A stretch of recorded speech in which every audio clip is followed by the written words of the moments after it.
providing coverage for low-income individuals and families, they also offer LA Care Covered, available through Covered California, for anyone in the state who needs health insurance. With 12 community resource centers across Los Angeles and growing, LA Care, in collaboration with Blue Shield Promise, offers free vaccine clinics, health consultations, family events, workout and cooking classes, and so many helpful resources. They even specialize in senior care with programs designed to support healthy, independent living. Learn more at lacare.org or discover LA's most affordable health plan at lacarecovered.org. LA Care is more than a health plan. We're part of your community. Do you know what to do if you're stuck on the railroad crossing? Get out of your vehicle. If a train is not approaching, find the blue and white emergency notification system sign on the traffic signs at the crossing. For help, call the number on the sign and give them the crossing number so they know your location and can alert train traffic. Remember, find the blue and white to save your life. For more information, visit oli.org. Rich Eisen here. Hiring for your small business can feel like a full-time job, but LinkedIn Jobs AI Assistant takes the heavy lifting out of it. It filters applicants based on the criteria you set and suggests 25 great fit candidates daily, so you can invite them to apply and keep things moving. Hire right the first time. Post your job for free at linkedin.com/Eisen, then promote it to use LinkedIn Jobs' new AI Assistant, making it easier and faster to find top candidates. That's linkedin.com/Eisen to post your job for free. Terms and conditions apply. Then promote it to use LinkedIn Jobs' new AI Assistant, making it easier and faster to find top candidates. That's linkedin.com/Eisen to post your job for free. Terms and conditions apply. Hi, this is Sean McVay of your LA Rams. The Rams play here, KSPN, Los Angeles. 710 ESPN. A good karma brands radio station. Previously on the Sedano and Kap Morning Show. It's Friday. You ain't got no job. And you ain't got shit to do. It's Friday, gotta get down on Friday. Yeah, and as somebody who was younger and who was looking out for Big Bro at the time. But he was young. He wouldn't know not to get married. Yeah, what the hell would I have known at 21 years old? He was dropping Miami Heat everywhere. But that's my point. Don't you see that if he would have said to me, hey, listen, I'm dropping Miami Heat.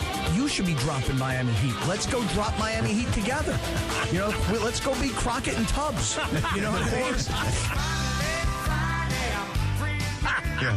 Turns out there's a Walmart right in my own neighborhood. Wow. They got it all. Yeah, it's like a grocery store, too. I was able to buy a sex toy in a Walmart. The Sedano and Kap Morning Show is on the air. The biggest show in ESPN LA history. A little sabor? Yeah, I don't think people like being called hack. You're the güero on the radio. No. Giant Mexican, horn section. And Did you have me on your show to berate me? Is that what you're doing now? Give me a freaking break. Quentin, you want to play Swing Your Sausage? Why not? It's a wacky Wednesday. Yeah, whatever that means. It's a party game. No, Lindsay's holding up the box. I'm kind of a little jealous right now, Clinton, because I really wanted to play this game, too. Oh, is that right? We can wait for you, Cap. I feel like Casey Kasem having to make that transition. Hey! When he had to go from... Yeah, that's one of the classic radio bits. Where it's like, don't go from a slow song into a... We have ponderous, man. Ponderous. What is this? Ponderous, man. Ponderous. Scott Kaplan, eat a fat one, bro. The Sedano and Kap Morning Show on 710 ESPN. The all-new ESPN LA app and on YouTube at ESPN Los Angeles. Midnight in the desert. I'm Art Bell. We're bigger than U.S. Steel. Wow, that's crazy. Bit boy. Well, you want to woo-woo? Right now. Monstrous. Beto, I don't want to eat that. We did it, Dad. We did it. You were riding high on the stinger last time. Oh, big time. So, right, that's right. Of course we were. So, Mongrels, stay tuned. Final score, Clippers 112 and the Lakers 104. And there were a lot of people that probably turned this game off when the Lakers fell down by 26. And they almost missed the comeback of the decade. This is Pepe Mantilla, your Spanish voice of the Los Angeles Lakers. This is the Sedano and Kap Morning Show on ESPN LA. Good morning, Scott. Yeah. Good morning, Pepe. 7:03 and 5 seconds. Good morning. As you see, if you're watching on YouTube, I am wearing a gift from Pepe Mantilla. My Felix The Cat. Happy Days Letterman jacket. Nice coat. It's nice, baby. Really nice jacket. I'm going to be sweating in this thing in like 5 minutes, but it's beautiful. Thank you, Pepe Mantilla. That is nice. Top of the hour integrity. Let's get to George Sedano on his reaction. Of you the know, coat? No. As I watched this game yesterday, what coat? What the coat I'm wearing? No, I just said the gift. I literally just said it. Of what Pepe Mantilla, the gift. No, I get what you were saying. By the way, Pepe Mantilla, congratulations, Pepe Mantilla. I heard at the Southern California Sports Awards, he won like best Spanish analyst. He did. All right. Way to go, Pepe. Congratulations. So tell me. I heard what John said at the end. Would have been, the comeback of the decade or whatever it was. It would have been the largest comeback win by anyone this season, that's for sure. I don't know about the decade. But I think that I'm looking at this two ways, Cappy. Okay, let me hear. So let's start half glass full. Okay, give it to me. Let's hear positivity. Half glass full. They were down 26. Okay, yeah, keep going. It would have been a disastrous loss. Like, let's play it out for a second. If we're doing this show today, they lose by 26. What's the reaction today? They stink. I told you they stink. They're not going to be able to get any better. They're not winning a championship this year, and everybody just better buckle up because this is who they are, and this is who they are until LeBron is no longer part of the team. So that's the if they lost by 26, that's the instant reaction this morning. Keep going. Okay, I don't know why LeBron gets blamed for this, but nonetheless. No, it's not blaming LeBron. I'm saying to you, you said, what if they lost by 26? Right. The reaction would be they're not going to move forward until they start adding pieces, and they're not going to start adding pieces until they get done with LeBron. That's my they lost by 26 reaction. Got it. Okay, now keep going. Now, I like the fact that they did fight to get back in the game. I think that when I watch teams in professional or college, really, now, I think to myself, what is their response when they are down? What is their response when they're getting their ass kicked, right? Getting it handed to them. Can they stay focused to be able to inch their way back in? Kind of like I had to stay focused while you were doing the air drums just a second. Right. I know. Well, you were talking. I was just still hitting that bass, slapping that thing. Right. And then I was drumming along. Pete Townsend was singing. Keep going. Right. I'm into you this morning. I am so focused on what you're saying. Keep going. So I like that they fought. I like that they fought. I think that, to me, that shows the sign of, hey, there's still some level of belief and professionalism on the team, because plenty of teams would have mailed it in at that point. I've seen it, okay? I've seen it already plenty of times here in January. So that's the glass half full. The glass half empty is sort of some of the stuff you already alluded to, which is they're not good enough. They're heading in a completely wrong direction at the moment. They're 3-6 in their last 9. If you extrapolate that out even further, they're still under 500 by a number of games. Meanwhile, the Clippers, who were 6-21 to start the season, are 14-3 since then. And while the Clippers are in the play-in and the Lakers are hanging on to a playoff spot at the moment, the teams just seem to be heading in completely different directions. And I don't love the direction the Lakers are going in. I think this will be more of the norm. I've told you the schedule only gets tougher as we get into February and beyond. So I really think that if you want to avoid the play-in, if you're the Lakers, and I don't know, like I get what Brian told you about, not wanting to waste a year of Luka, but that seems cool now. But in retrospect, remember what he did say, right? When we were talking about the LeBron stuff and the Westbrook stuff, he's like, everybody goes to their corners and starts pointing, right? So eventually, as things go wrong, then there's the possibility of the Luka camp being like, well, I mean, you guys didn't really do anything that season. Like, what was he supposed to do? Because what's going to happen is, if they flounder this year, it's going to be, well, LeBron to some extent, but they're going to be like, he's 41 years old. But the other part of it is going to be, it's going to fall on Luka's head. It's going to be, well, dude, you're one of the best players in the sport. Yeah, you got into good shape, But you're still not playing defense the way you should be playing defense if you want to be truly the best player in the sport, which he has the capability of being. I'm not saying that that's what I'm saying. I'm just saying that's what the narrative will be at that point. He's going to get blamed for this. Then it'll be like some LeBron blame. Then it'll be the front office, and they didn't do anything. But it's always going to land on the star's head if this thing flounders. Who's blaming, in this scenario, who's blaming Luka? I'm just saying the media at large will start to do that. Fans will do that. That will be what will happen. Oh, see, to me, a couple of thoughts here. First and foremost, you start off with, they're down 26 points, and you say that you like that they fought back. And I will grant you that they did. The Lakers went on a massive run to make that game look competitive and make that game look close. They never took the lead. Right. They never, got it down to like 2 where you're like, hey, listen, if they drop this 3, they're going to make this comeback. I mean, I think it was 103.99 was the closest, right? So they got it close. Yeah. But I don't know about everybody else. I never thought they were really going to win the game. In fact, I'll tell you this, there's about 3.5 minutes to go.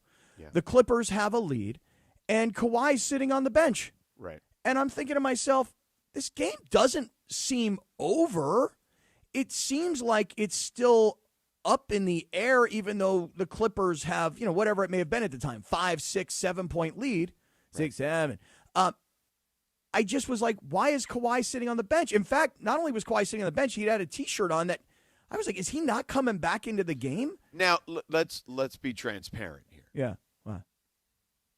You were making those observations clearly because I saw them on our group text as well. Yes. And I will be transparent. Make no mistake. But I believe there was a little more to that other than just you were wondering if Kawhi was going to come back in the game for the purposes of the Clippers winning the game. 2 thoughts were going on in my mind. 1, do the Clippers feel like this game is over and Kawhi can just sit on the bench? And then, of course, the more selfish perspective, which was get his ass back in the game. I've got him for more than 33.5 points, rebounds, and assists on Prize Picks. Yes. Yes, make no mistake. That's the way I'm watching the game. But here's the thing, George. You say that the Lakers battled back, and I'm actually glad you mentioned that. Because during the game, your boy, Dwayne Wade, was on the broadcast of the game last night. Right, with Kevin Harlan and Candace Parker and Allie Clifton. And I really liked the broadcast because I mentioned that earlier in the week. I didn't like the NBC broadcast so much. I very much liked the Prime broadcast. But one of the things that Dwayne Wade is talking about in this game, especially as the Lakers are getting destroyed. I would love to get your thoughts on the NBC broadcast later, though. I'd be curious to see why you don't like it, but go ahead. And by the way, it was probably only the first NBC broadcast I really, really jumped into this year. It's okay. We can talk about it later. Finish your thought. Here's my thought. That when Dwayne Wade is saying to this audience that is watching and listening to this broadcast that the Lakers don't look like they're into the game. They don't look like they're showing any fight. And what he was saying was, this isn't just some random regular season January kind of game, midpoint of the season. He's like, this is your inner city rival, and then, they got into a little bit about how much of a rivalry is it really. But his point was, you're playing against a team in your town. You're on an 8-game road trip. You actually had to come back to your hometown to play in your hometown, to go play in their new arena. And this is the effort that we're seeing. I mean, Dwayne Wade was definitely calling out the entire Laker team for a lack of effort and a lack of fight. Right. And I was like, he's calling it the way he sees it. Now, LeBron can come over and chummy it up with Dwayne Wade, and they can talk all they want in the middle of the game and in the middle of the broadcast. But Dwayne's calling him out. And he wasn't just calling out LeBron. He was calling out the entire Laker team. Where's the fight? Where's the energy? Where's the passion? Where's the competitive nature? And they weren't showing any. Right. So to their credit, to your point, they all of a sudden made a dramatic comeback.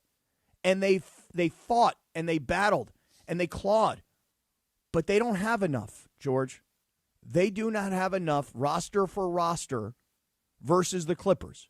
And the Clippers, 26-point lead, you should have buried those dudes. But you let them back in. So if the positive is they showed fight, I'm with you on the positive. If the negative is they don't have enough on this roster and are not likely going to be able to do enough with it this year, that's reality for me. And will tell you this. Just one last thought. You say that the media will kind of blame things. They'll blame LeBron. See, I don't know if they'll blame LeBron at this stage. Here's that's why why I'll I'm say telling that. you. Here's why I say that, though. I think there will be some blame on LeBron, but it will not be. He's no longer the star on this team. I agree with you. So because of that, it's gonna fall on Luka's head, man. I'm telling you, Cappy. I've been in this game a long time. Okay. Oh, yeah? And I'm telling you, I know how this goes. The Okay. blame will go in this direction. Let me hear it. In some capacity. Luka, LeBron, JJ, the front office. Okay. I have a and different the order. roster, the roster, the rest of the roster. It'll be those 5 things, okay, for the most part. And how those things will get divvied up, if I had to guess, it will start to fall on Luka's head more than anyone else. I will tell you that I'm going to push back on that, and here's what I'm going to tell you. Okay. I think Well, that we'll see in like May. Right? Yeah, So, but I think here's how the blame will go. I think the blame will go to LeBron first and foremost, and I think that LeBron is essentially the cover for Luka going in for the rest of the season. Or put it this way, for as long as LeBron is on this team, I still think LeBron will take the blame, and here's why. Because after the game last night, I'm not there in the locker room to hear every question, but we see a lot of what happens in the locker room after the game on social media or on, the Comcast post game. And what does everybody do? They want to go to LeBron. They want to talk to LeBron about the article that was written, the reaction that he has, what he thinks, and then what do? They hit him at the end with, do you want to be on this team for the rest of this year? And see, to me, George, they're going to keep going to LeBron for as long as he's on this team. However, to your point, when LeBron's not on this team, and let's presume that's next year, then the blame goes first and foremost to Luka. And you said it about Luka. Hey, Luka, you're in great shape, and you're scoring 30 points every night, but you don't play any defense. And you know what, George? I don't even know if he can play defense. 7:15, we are 15 minutes through the show. In those 15 minutes, you could have gone to Valvoline Instant Oil Change. Home of the 15-minute drive-through oil change. Visit SoCalOilChange.com for locations and to score game-winning coupons so you could get that lube job this weekend. Need it. Hey, that was excellent timing. Yeah, on really the good. Valvoline drop. Really good. While Really Cappy good. hit like a punctuation. Yeah, it was like, I don't even know if he can play defense. Well, it's a double-teamed effort. Producer Jorge hits the bell, and then I come in.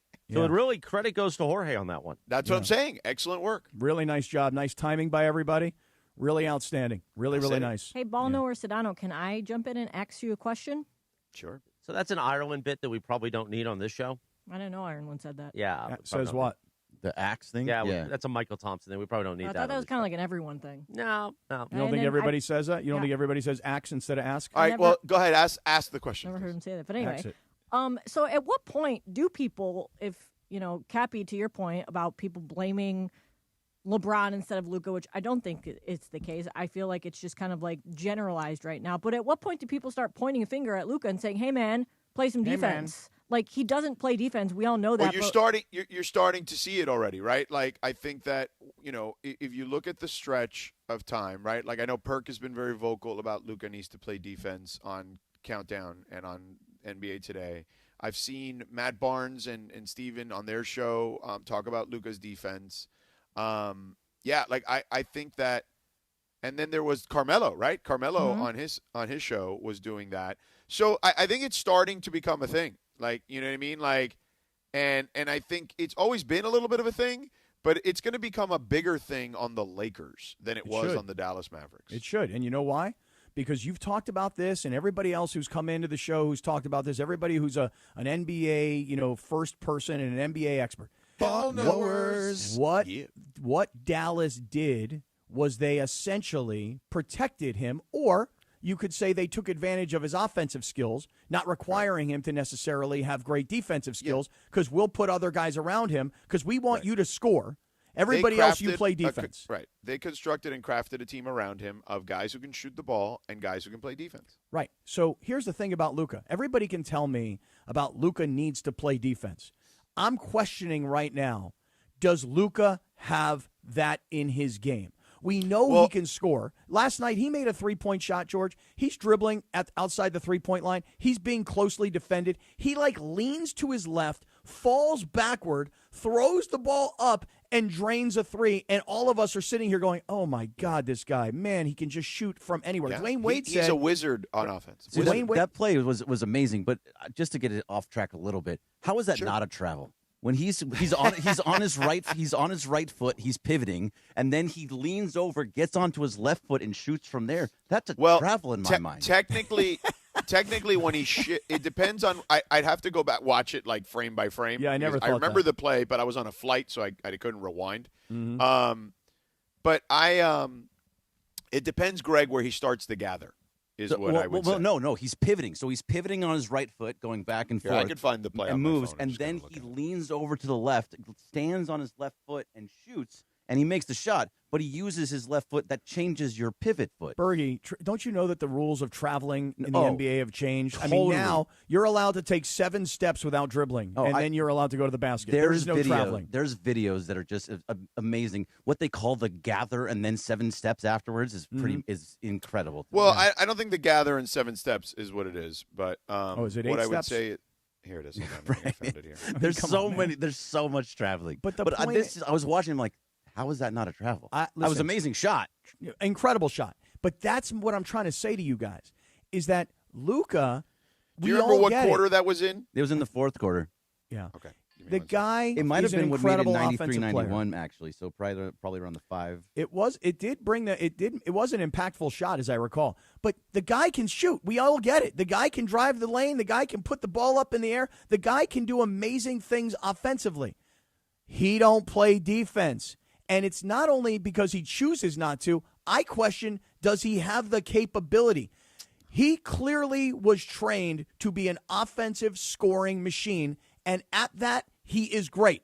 However, he doesn't look like, for all of his training as a young kid in Europe, that anybody ever said to him, hey, look, here, there's another side of the floor here, and you got to play defense down there. Because I see him on occasion, he grabs a ball and makes a steal, and you go, hey, way to go, Luka.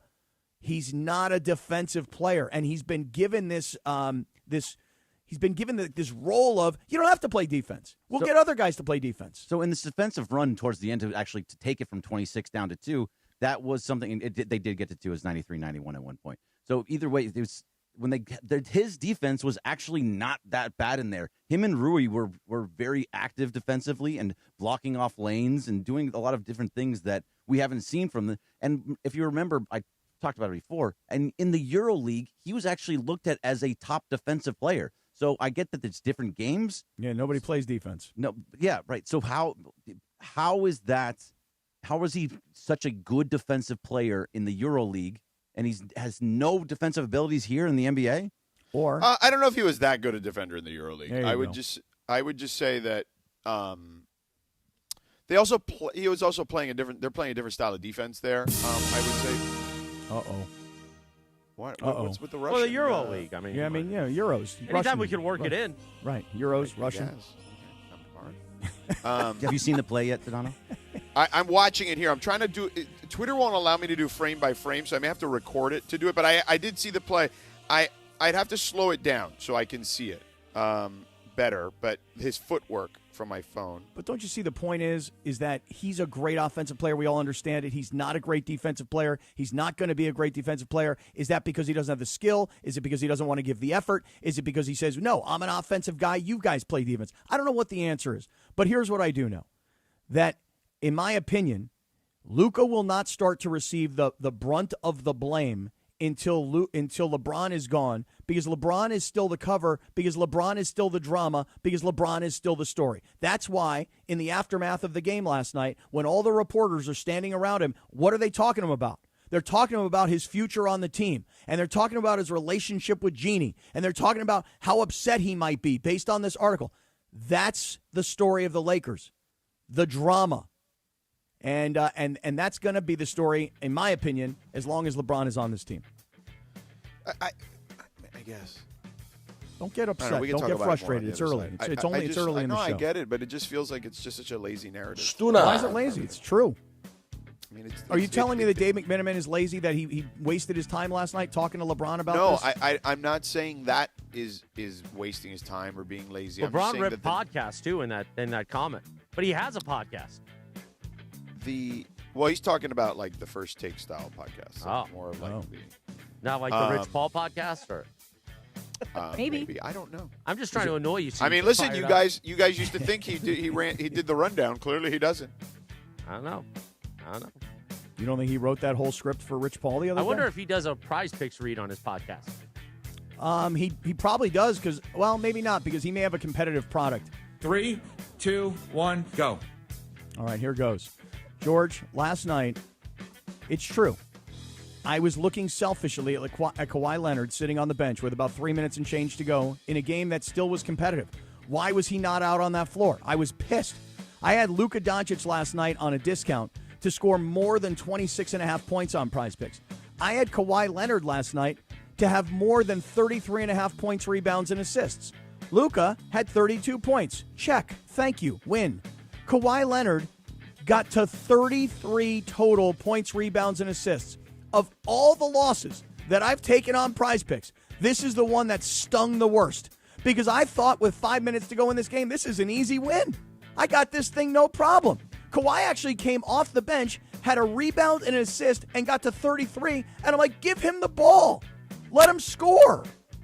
This one hurt last night. I had a $20 power play to win $60 on Prize Picks, and Kawhi let me down by half of a point, rebound, and assist. Gosh, darn it. Prize Picks, Cappy. That's the way it works sometimes. The Italian stallion beat you yesterday. Prize Picks is the place to be if you want sports action like Cappy in the state of California. Download the Prize Picks app. Use the promo code Cappy, K-A-P-P-Y. Your first $5 lineup gets you a $50 lineup bonus. It's very simple to play Prize Picks. You heard Cappy say it. There's a stat projection for every player imaginable and every sport imaginable. Basketball, points, rebounds, assists, maybe even a combination thereof.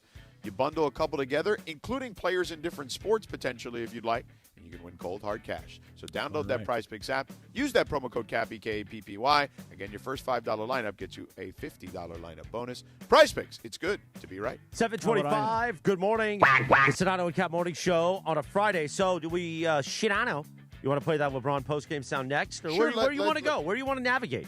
Let's hear some of it. Why not? Okay, we'll do that in 3 minutes from right now on the Sedano and Kap Morning Show on ESPN LA. Mongrels. This is the Sedano and Kap Morning Show. At Uline, the prevailing opinion is if you don't live it, you don't believe it. The people at Uline believe in hard work, and they live it by being there 24/7 to answer your call, having 41,000 items in stock, and offering same-day shipping from 12 locations across North America. Business owners, sellers, buyers, shippers, and packers believe it. Uline is the hard-working, dependable source for your shipping and industrial supplies. Visit uline.com. Hey, it's Travis. Every legend has a story, and those stories are kept at Legends Attic in Claremont. Legends Attic is the premier sports memorabilia gallery and store that offers a unique blend of rare and iconic collectibles. It's a community for sports fans and collectors, so go check it out for yourself. Legends Attic, 619 West Foothill Boulevard in the city of Claremont. Visit legendsattic.com and be sure to follow Legends Attic on all social media platforms so you can stay connected to know about their upcoming signings and special events with Hall of Famers and pro players. Hey everybody, it's Cap. Are you downsizing or inheriting a home? Want to cash in on your equity? Call Sellers Advantage. They buy homes as is with no costly repairs, agents, or commissions. Get a competitive cash offer and close in days or on your timeline. Sellers Advantage has over 20 years of experience and even offers a $20,000 advance for moving expenses. Call 888-390-AS-IS or visit sellersadvantage.com for your no-obligation offer. DRE number 01961658. Don't worry, sell happy with Sellers Advantage. Rich Eisen here. LinkedIn Jobs is stepping things up with their new AI assistant so you can feel confident you're finding top talent. Get this. Employees hired through LinkedIn are 30% more likely to stick around for at least a year compared to those hired through the leading competitor. Hire right the first time. Post your job for free at linkedin.com/Eisen, then promote it to use LinkedIn Jobs' new AI assistant, making it easier and faster to find top candidates. That's linkedin.com/Eisen to post your job for free. Terms and conditions apply. and promote it to use LinkedIn Jobs' new AI assistant, making it easier and faster to find top candidates. That's linkedin.com/Eisen to post your job for free. Terms and conditions apply. Hey, fans! Welcome back to Fansville's Cheers and Tears. Oh. Okay, so like everybody deals with losing, right? To a rival on a last-second field goal. Whatever, it's fine. I'm totally fine. But I cope with losing with an ice-cold Dr. Pepper. Those 23 flavors are like so delicious. They totally wash away the pain of your college football team taking a big fat L. College football, it's a pepper thing. The Sedano and Kap Morning Show. On the road to the Lombardi Trophy. Powered by Yamava Resort and Casino. You in? 7:29. The Sedano and Kap Morning Show on a feel-good Friday. How about a football Friday? How about a Felix Friday? How about a Cappy got roasted by the Seahawks fans Friday? Been getting roasted by the Seahawks fans all week. They it's won't all stop Sedano's on fault. social media. Oh, my God. It's Sedano's fault. So, Greg, well, we'll get to that. I'm watching it again now. Can I do the OTD So or if no? you notice, he's dribbling right towards the left wing, right? Yeah. And then he steps back. No, right. So you see, he's dribbling, still has his dribble, kind of shuffles his feet, which is legal. Okay. Right. That's where you're supposed Then- to shoot from right there. No. Come on, Yeah, you don't know basketball, bro? No, Bergman, listen, get to I've know had the these game. same conversations with Monty McCutcheon. This is the way he's Monty explained it to McCutcheon me. knows. Right. You don't Monty know knows. Bergman. Monty knows what's up. Monty should know, but look, I played basketball just like with Oh, friends. yeah. With friends, yeah. I get it. Oh, boy. That JCC league doesn't count, That pal. gets called travel every But what I single would say time. to you is guys are so much more skilled now that you have to really have a much keener eye on this Yeah. stuff. No. And I did not for many years Come on, until Bergie. I. Come on, Bergman. Well, you have This no is- skill, man. no, What you you don't. doing, man? Generally, the you're, JCC you would, league, dog. I'm never not gonna think that's a travel. Well, I'm going to talk to Monty. Okay, Cutcheon. well, what I'm telling Monty you McCutcheon's is going to tell Right. you. Because look, the gap. when he gathers, Yeah. okay, he does a double step. He does a step back, right? Yeah. So right there, that's the gather. That is not two steps. That's the gather, okay? Then know the what game, he man. does is he eventually No ball, establishes bro.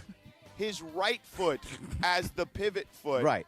And then shoot. he can jump off to shoot off the other leg. That is not considered a travel. Yeah. You got to get to know the rules, Bergman. Yeah, I mean, come on, seriously, man. you're wasting all of our time right now. No, hold on. Cap, I just don't think people now watch you basketball. explain it to me. Yeah, it's legal. Real simple. Meanwhile, So this- when he does, when he Meanwhile. lands on 2 feet, that's considered the gather. He has to establish a pivot foot at that point. He- He has he yet did, to his establish right foot. one. No. And then he establishes the right, and then he can jump off the right. Just because he lands on the left doesn't mean. No. He steps over on the left and shoots the shot. So But that's a step. You can Get him, take the George. step Get because him. you haven't had the 2 steps. You don't know nothing So about ball, Bergman. his School him. pivot foot is his right. So Right. now he can Yes. he can still take 2 steps. Right. He only takes 1 to jump off his left Stick to foot. the blue review, bro. At Come the on. end, thanks, mongrel. At the end of the day, it was an amazing shot. You can stop. Yeah, No, it was but a I'm travel. telling you, It was I a could totally definitely. see why you think. I'm going that to text was, Monty McCutcheon right now. Thank Yeah, you. find out what Thank- Monty thinks. I could totally sense what you want me to. Yeah, Yeah, actually, text Monty and ask him what he thinks. Get Monty and on the by show. the way, and by Let's the way, give him a call. George, ask Monty also if in the Denver Buffalo game, if it was a catch or if it was an interception. Let's see what he thinks about that as well. I like that we Lindsay worked in doesn't the like whole that. Material Girl song into this whole thing. Very good song. On this day in Madonna. 1985, Madonna released the song Material Girl as a single. Hey, hey. Let me read. Hold on, I got to read this 1 second. Bergie. ESPN LA Freaking is hooking you up with a legendary night of music. Listen all day for your chance to win a pair of tickets to see John Mellencamp live at the iconic Hollywood Bowl on August 10th. When you hear the cue to call, be caller number 708. Only Hey, with I put that ESPN in my LA. calendar. I put that in my calendar yesterday, August 10th. Huh? I've never seen John Mellencamp, and if I'm being really honest about it, I've never seen his show at the Hollywood Bowl. I'm going to see John Mellencamp on August 10th. It's a Monday night. Did you buy at tickets? the Hollywood Bowl. No, I didn't buy tickets. Come on, who are you talking Cap, to? I thought he re-added the Cougar. I don't know that he re-added I thought the Cougar. he did, but I guess he didn't. Cougar, Mellencamp, no Cougar, no Mellencamp, all Cougar. I don't care. By the way, we're going to get to this LeBron postgame sound and more of the Lakers in just a moment, but I got to ask you and Sedano, Cappy, should we have, because I feel bad that I didn't reply back to Cambone, and Cambone, of course, gave us the legendary drop, which isn't in the open every day. Scott Cap would eat a fat one, bro. Right. And I guess he's getting ready to do a comedy show on Sunday. Now, we can't all go because we're going to be at Yamaha for Championship Sunday. But should we have Cambone on for like 4 minutes in the 8 a.m. hour? I would have no issue with it. I'll defer to George, but I will just say this. Maybe 3.5 minutes. Did you get the message that I sent you last night on DM on Instagram? You No. didn't. No. Because Cambone sent me a voice message on DM. Was it good or bad? It was pretty good. Because I'll tell you who also sent us a voice message who I can't get to right now because Yeah. I can't figure out how to get it from here to there, but I will. Same Eric problem I was having. Sanders sent me, a great listener. He went to Hernandez Wholesale Flooring and got the hardwood. Nice. He sent me a great voice memo about Sedano. Thanks for the hardwoods. He met Steven Hernandez, all this stuff. But what did Nice. Cambone's message say? Cambone just said, hey, look, I'm pissed off. Morales hasn't gotten back to me in a week. You know, why did he do that to me? He's moralless. That's what he said. He said, that's why you're moralist. All right, so 'cause then you're he doesn't moralist. need to be on in the 8 a.m. No, hour. I mean, I told him, I go, you're very welcome Well, to come we'll on. continue to decide, but top of the hour integrity at 7:34. Let's hear this LeBron sound. So post-game last night, reporters around LeBron in the locker room, and listen, again, they may have had a full conversation with him in advance about what happened in the game and this attempted comeback and why didn't it finish off and whatever else. Maybe they did, I don't know. But the stuff that's making news today, the stuff that all the reporters seem to be putting out on social media is all about getting LeBron's response to the article from earlier in the week where, according to the writer, Jeannie Buss was frustrated with LeBron. And for those that don't know what Cappy's talking about, Baxter Holmes of ESPN wrote a really long story about just. Come on, man. Too long, man. What did Monty McCutcheon think of the article? I have I've just sent out a message to him. Thank you. Monty McCutcheon. Keep going, George. Monty Don't let him McCutcheon, do this to you. Former NBA official who's now the czar of all officiating in the That's NBA. right. So Baxter. what we were saying, Baxter Holmes wrote a story, Mm-hmm. and it's basically like an enterprise piece, as they call it, investigative piece, about just kind of the dysfunction, we'll call it, within the Lakers and dating back to, going back to some of the stuff that we know about the issues with the siblings after the father's passing, et cetera, et cetera, et cetera. Some revealing things. It's funny that you make it seem like the story is really just about Jeannie and LeBron. It really is a very small, I went back and looked to see how many sentences were written about Jeannie and LeBron. Yeah. And it's probably, if I had to break it down by percentage, less than 10% of the entire story. Okay, but let me ask you a question then, real quick. But wait, I'm not done. Give me 1 second. But it is the thing that was most aggregated. Thank you. There's no question about That's what I'm saying. That's Okay. right. Because So- when you and I started talking about it earlier this week, it's the only part of the article that I pulled out, and it is literally what they're still talking about this morning on First Take, because Stephen A. is getting Brian Windhorst, and Brian's been talking about it all week. So it may have been a smaller percentage of the overall story, but it was the juiciest part of the story, and it has the entire basketball world talking about that small percentage of the story. Can we at least agree on that? Sure, yes. I actually think the part of the story that's most fascinating to me is the way that the younger Buss brothers were dismissed. That to me, that's the thing that I'm like, whoa, the way that all kind of started to manifest itself. Wow. Nonetheless, so Baxter writes this story about just the dysfunction and in regards to how it all went about in regards to the relationships at play and all this and how it plays into the sale of the team to Mark Walter, the owner of the Dodgers. There are some blurbs in there about LeBron, which to your point have been extrapolated and aggregated multiple times over because it is the most salacious part of the story. Well, I don't even know if that's the case, to be honest with you. I would say it's the part. It may be most interesting because I would say the most salacious is particularly an interaction allegedly between Jeannie and one of her younger siblings. But nonetheless, That's what the story was. And then LeBron was asked, because no one's talked to LeBron since that story was published. Right. Although Rich Paul has commented on his own podcast about said story with Max Kellerman. But LeBron was asked about it for the first time, and here it is. Quite frankly, I don't really get involved in that or the reports or whatever the case may be. I've seen a lot of it, obviously. But I don't really care about the reports, to be honest. You guys know me. You guys know since I've been here, my 8th year here, been in this league 23 years. There's going to be another article tomorrow, especially involving me. And at the end of the day, when I came to this organization, my whole mindset was about restoring, excellence, and the things that I've seen growing up, with the Lakers. Obviously, I didn't get an opportunity to watch the Showtime, but I know the history. And then in the early 2000s with Shaq and Kobe, and then what Kobe did, and, those couple runs with him and Powell. So, my whole mindset was like, how can I get, that feeling back to the Lakers organization, and where, when the Lakers and the Knicks and the Bulls and, the Celtics are good is great, So, and I was able to do that along with, our 14, 16 other guys winning a championship, bringing a championship here, that's always been my mindset. So, quite frankly, I don't really care about articles.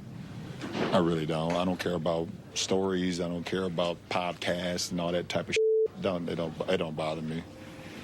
I'm 41 years old, and I watch golf every day.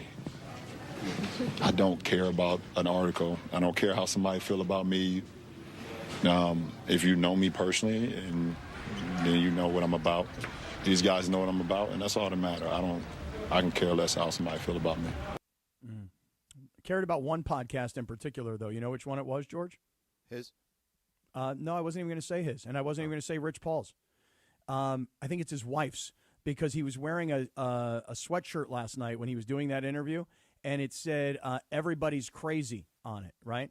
And then when he told everybody I'm good, and we'll get to that part of it, and he turned around, I had to freeze frame the video to see what is on his sweatshirt. And I guess his wife, Savannah, has a podcast called Everybody's Crazy. Well, he's been on it. Well, I don't know, because I don't listen to it. Yeah. So we played a cut from it one day. That may be the case. Doesn't mean I know about LeBron James's wife's podcast. Well, you knew she had one. Come on, Cap. What's wrong with you? Even Monty McCutcheon knows that. Right. And listen, and I still agree that it wasn't really a travel, but I didn't know that LeBron's wife has a podcast. Who do you think LeBron's favorite golfer is? He says he watches golf every day. He's become very into golf lately. Yeah, right, I wonder who does it is. He follow? Right, like who's swinging? Is he like a Brooks Koepka guy, a Bryson DeChambeau guy? I wonder. Yeah. Right. Because Bryson DeChambeau can play better defense than Luka. So probably so. Do you play defense in golf? Do we have the? I'm sorry. Go ahead, Greg. Go ahead.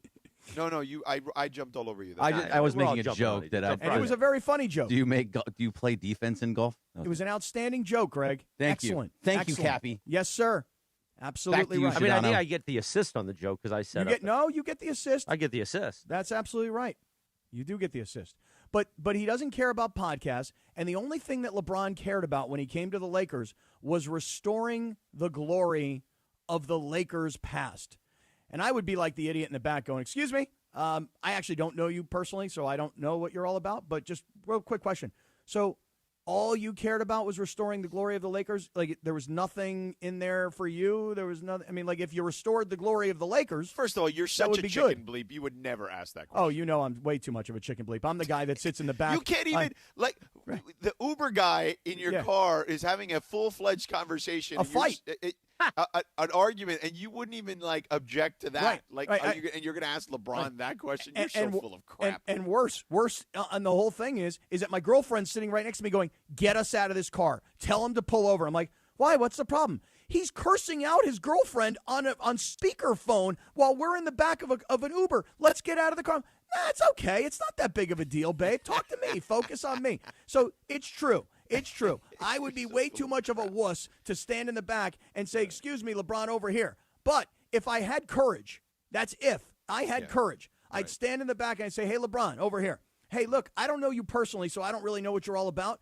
But here's what I think, that yes, you might have wanted to restore glory for the Lakers. But guess what? restoring glory for the Lakers is amazing for the LeBron brand. Did that not play any role in it at all? Nothing? Of course it does, Cap. Oh. But that's if I had guts, George.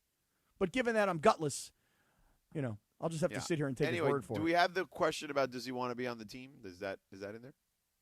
Yeah. Do you want to start with his when they asked about Jeannie? It's at the end of that. Oh, go ahead. Yeah. His relationship with the team. I was hoping we had more. Yeah, sure. yeah. I thought it was good, but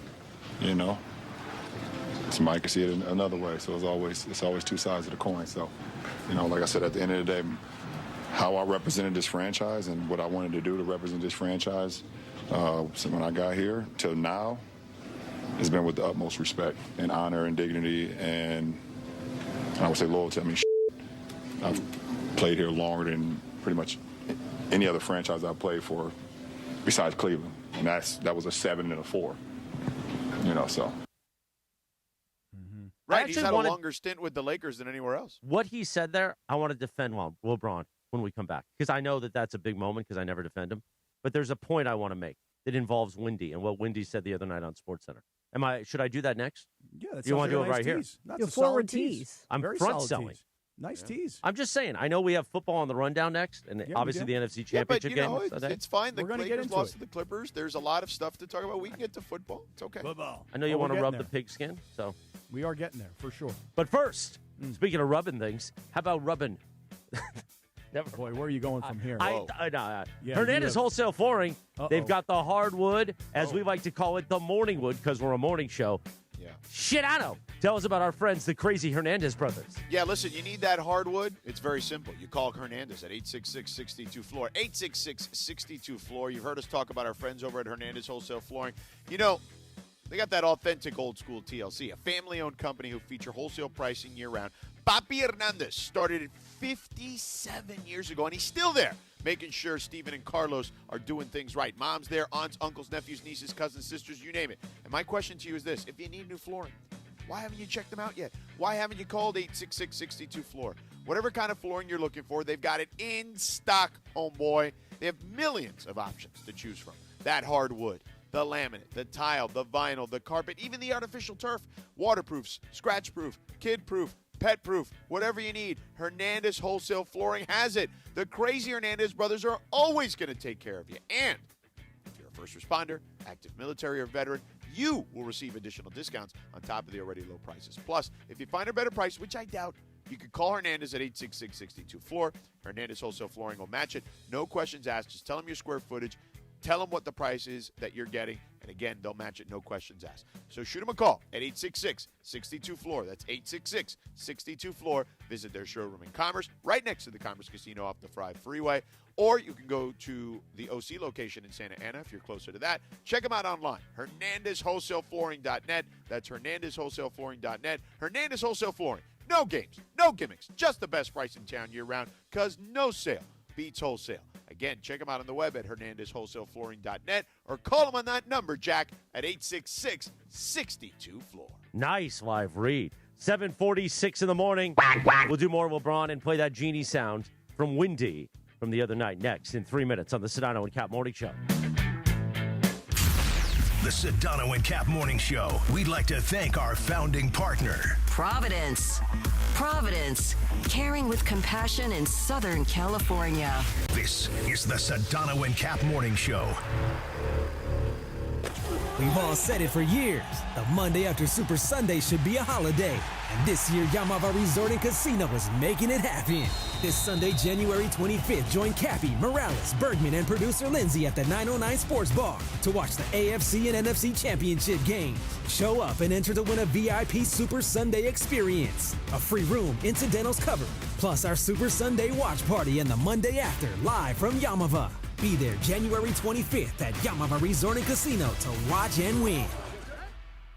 Hey guys, new year, new benefits, which means it's finally time to stop saying you're going to use them. ESPN LA fans, go to VisionWorks in Orange County. Annual eye exam, easy. Simple scheduling, simple shopping. And right now, it's BOGO on glasses. 2 pairs, 1 tax return. Plus the 100-day guarantee. If your glasses aren't right, they fix it. Great doctors, tons of frames, no hassle. New year, better vision. VisionWorks in Orange County, Rancho Santa Margarita, Lake Forest, Laguna de Guel, Fullerton, Brea, Bristol Plaza, and Buena Park. VisionWorks. See the difference. Why do we grill to order at Waba Grill? Because it's just better for you. Our Asian-inspired menu has high-quality proteins that are healthier for you. Like hormone-free chicken, ribeye steak, wild-caught salmon, and shrimp. Our steamed vegetables and signature salads are made fresh for you. Our sauces are more flavorful for you, from sweet and spicy to fiery hot. Download the Waba Rewards app or order online at wabagrill.com. Waba Grill, it's for you. Buenos dias. Mike, in sports, dynasties don't happen by luck. They happen with culture, coaching, and execution. Couldn't have said it better myself, Travis, but that's exactly how we run Rotolo Chevrolet. Mike, it's actually pretty simple. Customer service that takes care of people. It's probably the biggest reason why people choose Rotolo Chevrolet. They come from all over California. 210 freeway, Sierra Avenue exit, right there in Fontana. I'm going to remember that the rest of my life. Love it. And of course, RotoloChevy.com. ROTOLO Chevy.com. Okay, I have to tell you, I was just looking on eBay where I go for all kinds of things I love, and there it was. That hologram trading card.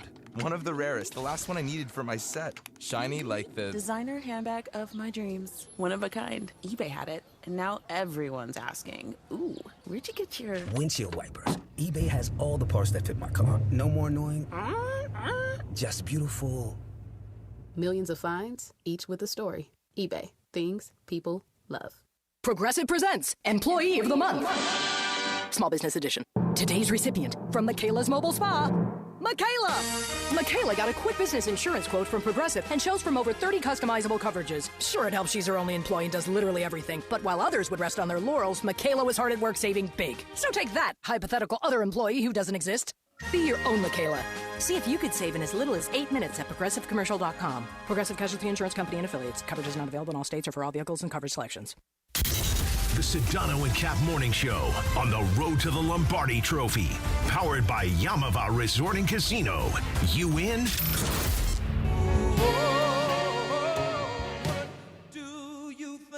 Oh, 7:49. One of the greatest songs ever made. Tomorrow, January 24th, back in 1987, the #1 hit, Billy Vera and the Beatles. No, the Beatles. The Beaters, Cappy. Yep. Billy Vera and the Beaters. Right. At this moment. I once saw him perform this in Studio City at a little Italian place called Vitello's. Vitello's? Yeah. I like that. Upstairs, they got like a little lounge. Yeah.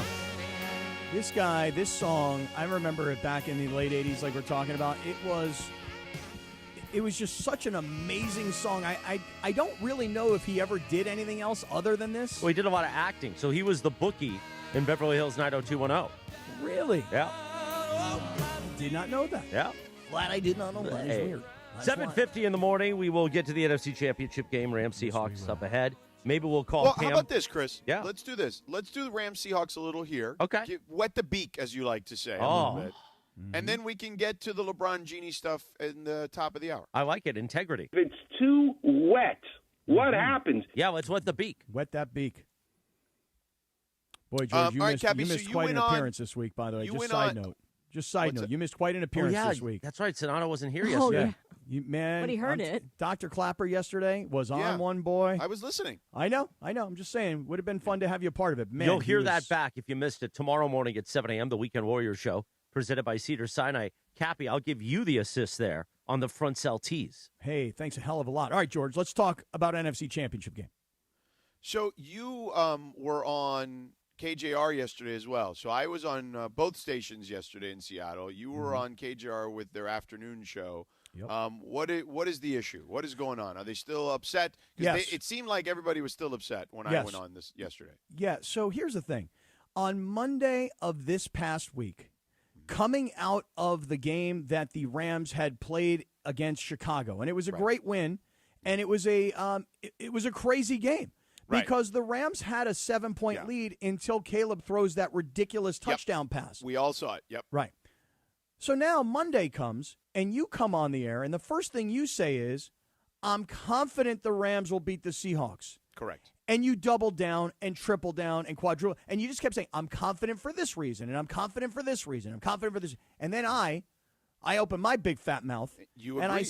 I say, not only do I agree with your confidence, but really, the Rams should have won both games. Now, in game 1 of this series this year, you'll remember that Sam Darnold threw 4 interceptions. Correct. And yet, at the end of the game, Jason Myers from Seattle missed a 61-yard field goal, 19-17 Rams. Right, but it's not like 61 yards is some sort of chip shot. Oh, it's a 50-50 proposition at very best. But the point is that if you throw 4 interceptions, the team that receives those 4 interceptions should be winning by a lot. Yes. Should be crushing them.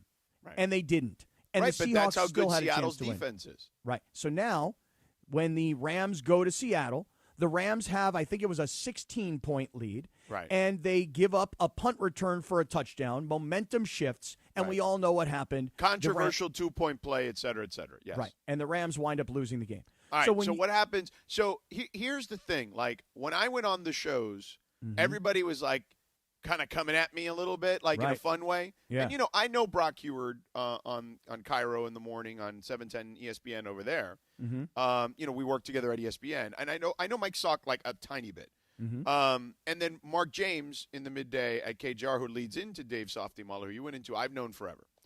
And he didn't really come at me the way that those other guys did in the morning on the other station. And again, they didn't come at me. Like, it was just like a fun back and forth. Come at me, bro. But my thing to them, both guys, was when they asked why I was so confident, I'm like, well, it's pretty simple. I think both coaches are great for completely different reasons. I actually think they're kind of mirror images of each other, except one's offense, one defense. I said, but it boils down to this, and this may be oversimplistic. I love Sam Darnold. We covered him here in L.A. When he went to the Rose Bowl. He went to 2 places that are basically NFL Siberia that ruin a lot of careers. He was lucky that was not the case, that he was able to get out of those situations and find a way to really restart his career. But it boils down to Sam Darnold on one side, who has never played in a game this big, as you've pointed out, Cappy. And we have a pair of guys on the other side who've won a Super Bowl together. And if they have the ball on the at the end of the game, I trust they're going to win the game more times than not. Yeah. And then when I said that, everybody's kind of like, yeah, well, I guess I kind of get why you're confident. I'm like, and listen, and they replayed on so you mentioned the guys that you know, Softy Maller. I've known this guy for many, many years. And Softy played the audio of you saying, I'm confident about this, I'm confident about that, and then me coming back with they should have won both games. Right. So they said to me, they go, well, why are you confident that the Rams will be able to come to Seattle and win this game, given how close the first game was in L.A., and given how incredibly close the second game was in Seattle? And here's what I told them. I go, guys, just keep one thing in mind. There was no Davante Adams in the second matchup in Seattle. Davante Adams had a hamstring injury, and the Rams knew that they needed to protect Davante Adams for today. This meaning today is this Sunday, the NFC Championship game, not for a regular season game. Now, it would have been nice to have won the game. It would have been nice to have been the number 1 seed, but I would rather have Davante Adams on the road in Seattle than be knocked out of the playoffs by now because I played him too early and he was unavailable. So, to me, that's one of the big things going into this game is that the Seahawks lose one of their 2 running backs, which they've relied on all season long, a 2 running back system. Yeah. And for the Rams, they get back their touchdown machine, their best red zone scoring threat in Davante Adams, and that's why I'm confident. The other part of it is this. Listen, you say that Sean McVay and McDonald are like 2, matching guys. One's the offensive guru and one's the defensive guru. Here's the only thing I'll say. We know that McVay has been to 2 Super Bowls and he's won 1. Seattle doesn't have that on the coach's resume. The other part of it is, to your point about confidence, Stafford's been there, done that, won a Super Bowl, and we just haven't seen Sam Darnold do it yet. And the Seahawks fans defend Sam Darnold like he's been their guy for the last 15 years. I understand he's your quarterback, but you guys make it seem, and I say you guys meaning Seahawks fans, like he's done this in other places. Like you make it seem like you just got Tom Brady. You didn't. So I'm confident, but I'll tell you this, George. If the Rams lose, They're coming for you and me. If the Rams win, we will never hear from any of these people again. Cappy, welcome to media in 2026. Oh, I'm new to it. It's just new. It's my first day on the job. I didn't know. It's my first day, pal. You love this though. Like I couldn't care less. Oh, like, I love it. I don't engage. I don't look at it. I wouldn't even know if it wasn't for you. Well, it's funny that you say that because they said to me last night, they go, geez, Cap, I thought this was going to be like a war. I thought we were going to go back and forth and fight this whole thing out. This is not nearly as contentious as I thought it was going to be based on yours and Sedano's commentary. And I went, hey, guys, once Sedano said he was confident and we put that on social media and it got into the Seahawks algorithm and they started coming for us, all we did was just double down because you guys were feeding my fire, man. You guys were pouring gas all over it.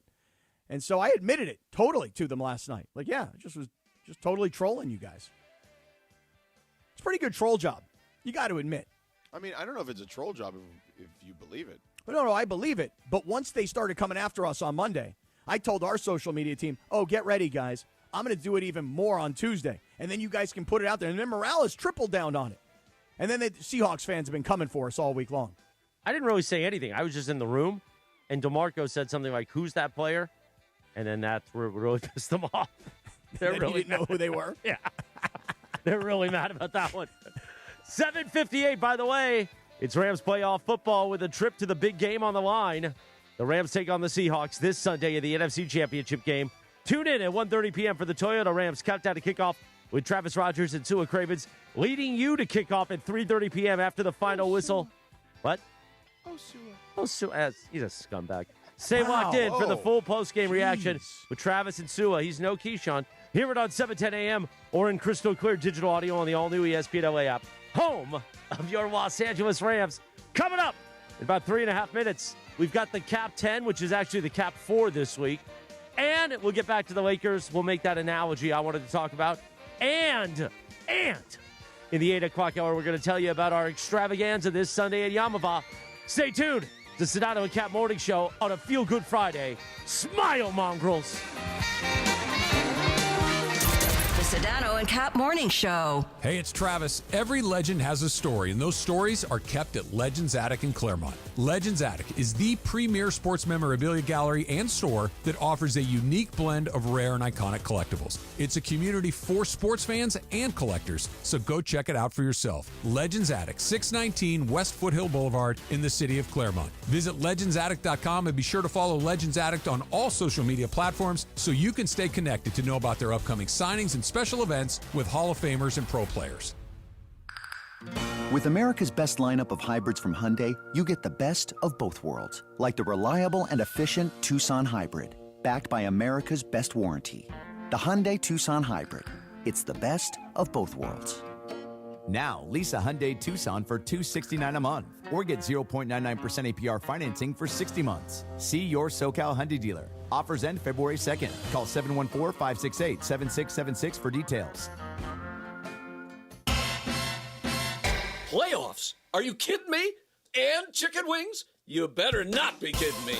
Now your top reasons to visit Morongo. Grab your crew, a brew, and our great game time specials at Good Times Cafe. Number 2. Everclear is here, April 4th. And the number 1 reason. We're giving away a 2026 Toyota Tundra SR5. Play your favorite table games now with your rewards card for entries. Drawing Sunday. Morongo. Good times. The roof scraper. What if your instincts could pay off? With Robinhood Prediction Markets, you could put your sports IQ to work on the games you know best. It's not you against the house. It's you participating in a live market. Buy or sell your predictions all game long. Trade every play with Robinhood. Visit Robinhood.com/predict. That's Robinhood.com/predict. Futures and cleared swaps trading involves significant risk and is not appropriate for everyone. Event contracts are offered by Robinhood Derivatives LLC, a registered futures commission merchant and swap firm. Hey, it's Cap. Thinking about selling your home? Seller's Advantage makes it easy. No agents, no commissions, no open houses, and no costly repairs. With Seller's Advantage, we'll make you a fair, competitive cash offer with no surprises. Check out what one of the sellers had to say. Seller's Advantage was a lot easier, faster, and more rewarding than listing my house.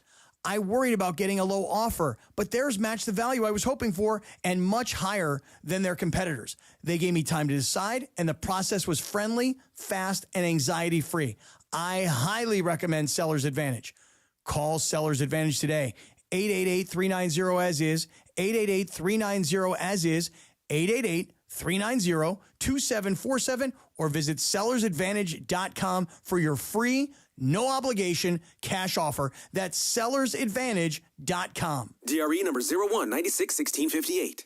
Don't worry, sell happy with Seller's Advantage. We are back, and we are looking at a pretty lopsided matchup, Jim. That's right, Ron. I mean, in one corner, we've got a 175-pound guy, and in the other, a 6,000-ton heavyweight train. Jim, this guy has no idea what he's getting himself into. It's no contest. Every day, people tempt fate and die trespassing on railroad tracks. See tracks? Think train. My name is Whitney Allen. I am a widow. My husband, Ryan, died. We never thought in a million years we'd have to use life insurance. The unexpected happened. With Ethos, it is so fast and easy. It's 100% online. You can get a quote in seconds, apply in minutes, and get same-day coverage, no medical exams, and you can get up to $3 million worth of coverage through Ethos. Get your free quote at ethos.com/game. That's ETHOS.com/game. Time spent on application may vary. Online health questions required. Hey, this is Rich Eisen. You're starting your day with the Sedano and Kap Morning Show on ESPN LA. Don't forget my show. The Rich Eisen Show is coming up this morning at 9 on 710 ESPN and the all-new ESPN LA app. Now, back to the Sedano and Kap Morning Show. 8:03, good morning. The Sedano and Kap Morning Show. By the way, it is 8 o'clock in the Southland. At 710 ESPN, KSBN Los Angeles, a Good Karma Brands radio station. On this day in 1983, the A-Team premiered on NBC. Mr. T. Oh, yeah. B.A. Baracus. That's right. I love it when a plan comes together. We are the A-Team of ESPN LA. Damn right. We can do this with our hand tied behind our back, blindfolded, eating and sharing a giant glizzy. Like Cappy and I will do Sunday at Yamava Resort Casino. Oh, God. For our championship Sunday party. By the way, we'll have details. Join us. But if you haven't reserved your seat, I don't know if you got space. So you can watch us on YouTube. Watch the game. Watch us watch it. We can be your watch-along. Just hold our hands virtually. We'll talk about that later on this hour. Let me tell you something, sucker. You better listen to Sedano and Kap Morning Show. I'll come to your house. I'll take your radio. I'll take your cell phone. I'll take your YouTube. I'll give it to somebody who want to listen to the Sedano and Kap Morning Show. And who do you pity? I pity that fool. Exactly what Mr. T told him. I like it. Exactly that was what good. he That's said. a good promo bit right there. Yeah. I just pull that right up. 3-10. Meanwhile, time for a little Cap 10 playoff edition, which means it will be the Cap 4. We'll do that, and then we're going to get back to Lakers here. The Sedano and Kap Morning Show on a Friday. Let's hit it. It's time for the Cap 10. The Cap 10. This list of NFL teams are ranked, compiled, and put together by Scott Kaplan's discretion. That's a great slogan. Cap 10, built on bias. Built on bias. Yeah. It's time for the Cap 10. The Cap 10. It is time for the Cap 10, presented this morning by the Dr. Cerruti Advanced LASIK and Eye Centers. Cerruti Advanced LASIK. See the difference, feel the difference. Visit CerrutiVision.com. SOROUDI Vision.com. Maybe the one and only Dr. Cerruti can see some sense in this week's Cap 10. Because you know how Cappy is with this Cap 10. It could be anything every week, but it's must-listen radio. I need to make a disclaimer before this week's Cap 10, George. You need to know this. Right here on the Sedano and Kap Morning Show on ESPN LA. This list in no way reflects the football opinions of George Sedano, Chris Morales, Greg Bergman, producer Lindsay, producer Jorge, Parker Bell, the social team in the back, ESPN LA, Good Karma Brands, sometimes Common Sense, etc. Hi, I'm Dr. Cerruti, and the Cap 10 is presented by the Cerruti Advanced LASIK and Eye Centers in Beverly Hills, Newport Beach, and Glendale. Visit CerrutiVision.com. SOROUDI Vision.com. The top 10 teams that are coming into focus. Here is the Cap 10. And now, time for this week's Cap 10. Tell you, it gets me from 6 to midnight, I'll tell you that. Take it away, Cappy. Okay, listen, here's the deal. First and foremost, I want to thank Dr. Cerruti because last time he was in, when he looked at my eyes and he saw this condition that I've got, he said, I'm going to fix that for you. And you know what he did? He had his people call my people. My people are me. And we are now scheduling for post-Super Bowl, late February, early March. I'm getting this whole thing fixed. And if you got the same problem I got, which is these pterygiums in your eyes, Dr. Cerruti can take care of that besides just his LASIK. So this week, George, we don't have the Cap 10. We're down to the Cap 4. Okay. And this is how I rank the final 4 teams as we go into championship weekend. Are you ready? Sure. We begin with number 4. And you for look that, really ready. Let's hear from Ryan Radke on Westwood One. So the Broncos will get lined up again. Looks like it'll be officially 24 for the win. Fraboni to snap. Crawshaw will hold. Lutz to send the Broncos to the AFC Championship game. Here's the snap, the spot, the kick is up. It is good, and the Broncos win in overtime.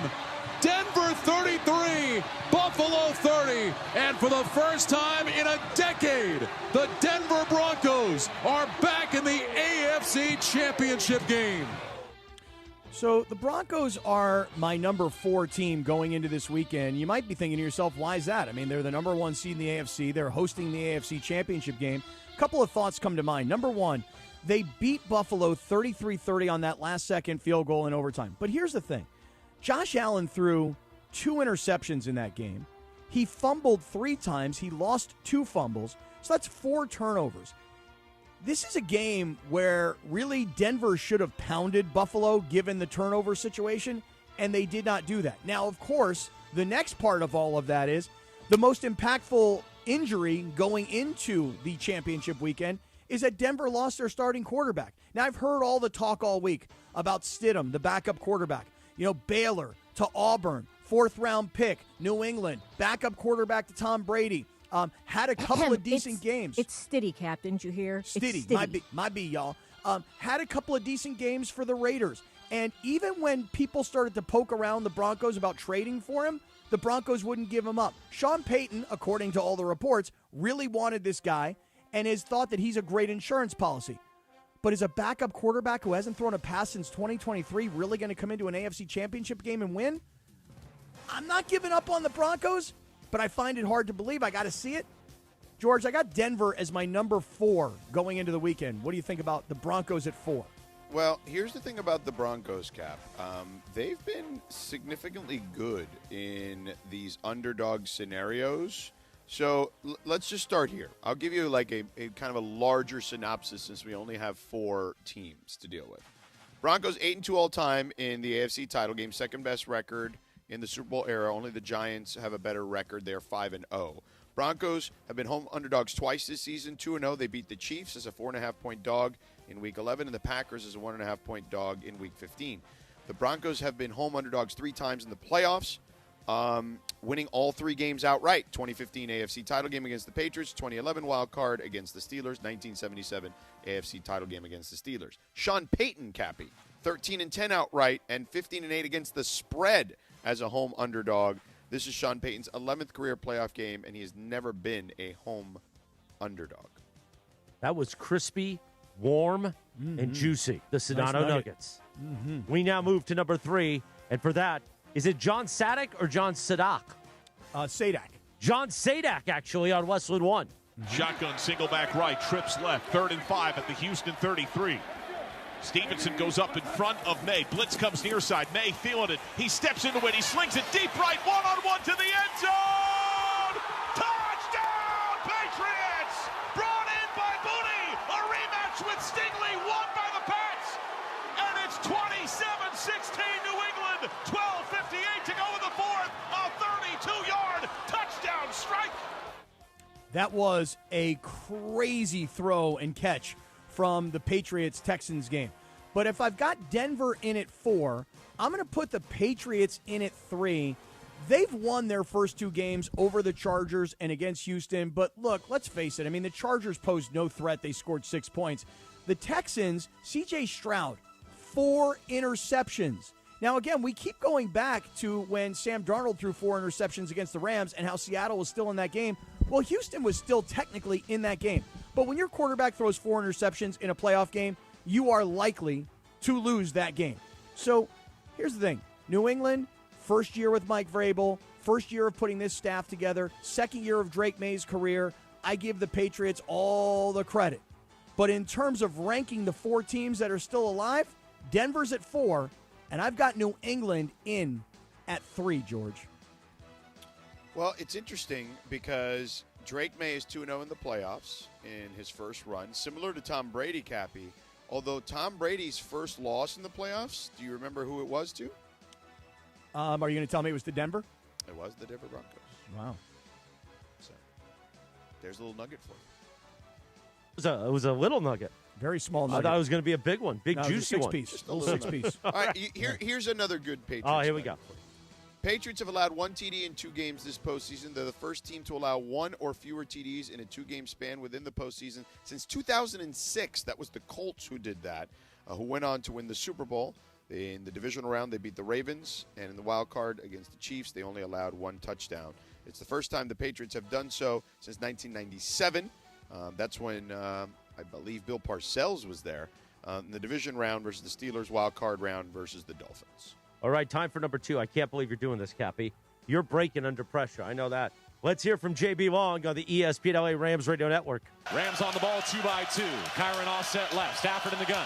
Back to pass. Throws. Right side caught. Parkinson turns it up. Galloping 40. 45 stiff arm. 50 and 3 Bears have to bring him down in Chicago territory. A short hit to the right side from Matthew Stafford to the tight end Colby Parkinson. First down, Rams in Chicago territory. Well, so why would I put the Rams at 2 when I've said all week long I think the Rams are going to beat the Seahawks? Well, it's going to be even more fun. So look, here's the thing about the Rams. We know what they've done. They went on the road to Carolina. They were a 10.5-point favorite. They won by 3. Carolina had a terrible end of the season. So for all the talk about why the Rams were not awesome down the stretch, they lost that game in Seattle on a Thursday. Then they waited until the following Monday, and they lost that game in Atlanta. It's true. The Rams did not play their best ball at the end of the year, and red zone defense statistically has become a bit of an issue here in the last 4 or 5 weeks. So why would I put the Rams if I'm so confident at 2? Because it becomes part of the beauty of the story. Look, the Rams won in Carolina. They just kind of got by. The Rams pulled one out in Chicago as the Bears tried to. The Rams have gone on the road. As Devontae Adams said this week, this is the story of our season. We got to go on the road and get it done that way. I think they will. But I will say this. The Rams come in as the number 2 ranked team pulling into championship weekend, George. What do you think about that? Cappy, Sean McVay is seeking his 3rd Super Bowl appearance in his 9th NFL season. McVay would be the 4th head coach in NFL history to do this, along with Bud Grant, who did it 3 times with Minnesota, Dan Reeves 3 times with Denver, and Joe Gibbs 3 times with Washington in his first 9 seasons. Well, Cappy, you gutless bum. I think we know what that leaves for number 1. Let's hear Kevin Kugler on Westwood One.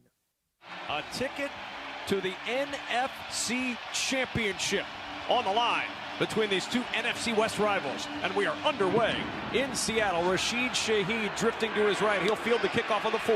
Shaheed to the 15, across the 20. Veers left to the 25. A hole at the 30. Steps through a tackle at the 40. Stumbles across midfield. Down the right sideline to the 30. Shaheed to the 20. He's all the way home. A Seattle touchdown on the opening kickoff. 6-0 Seahawks. Seattle has won 7 straight games. It started in Week 12. They beat Tennessee. Then they beat Minnesota 26-0, by the way. They beat Atlanta, something that the Rams weren't able to do. They beat Indianapolis, and it was a close game. Then they beat the Rams, the game that we've all been focusing on, that overtime game. Beat Carolina, and then beat San Francisco. And then we know what they've done here in the postseason. They beat San Francisco again. Look, San Francisco ran out of bodies. George Kittle was the last one to go down. And once they lost George Kittle, amongst all the other superstar players that San Francisco had lost either to injury or diva attitude problems, the 49ers ran out of bodies. Seattle did not even have to work hard to win this game against San Francisco. So look, based on the way they finished the regular season, the role that they're on, the number 1 overall seed, the home field advantage, the Seahawks deserve to be ranked number 1. But the beauty of it all is is that all these Seahawk fans who've been coming after us all week long, just wait. Because when the Rams win the game, it will be an upset. The Seahawks are the favorite. I've got the Seahawks at 1. I've got the Rams at 2. And the beauty will be on Monday morning. We're all getting ready for the Super Bowl, and you guys are going golfing. Seahawks, congratulations. You guys are number 1 this week in the Cap 10, deservedly so. But we'll all see what happens come Sunday when we'll all be watching it together at Yamava. I got a couple of good nuggets here. Let me hear them. For the Seahawks, if they beat the Niners, obviously will face an NFC West member in the Rams in the NFC title game. With a win, Seattle will be the 4th team in the Super Bowl era to beat multiple division opponents in a single postseason. The Rams did it in 21, Patriots in 85, and the 82 Dolphins did it. The Seahawks would be the first team, though, whose path to the Super Bowl was only through divisional opponents. Here's another thing that I thought was interesting in the NFC West in general.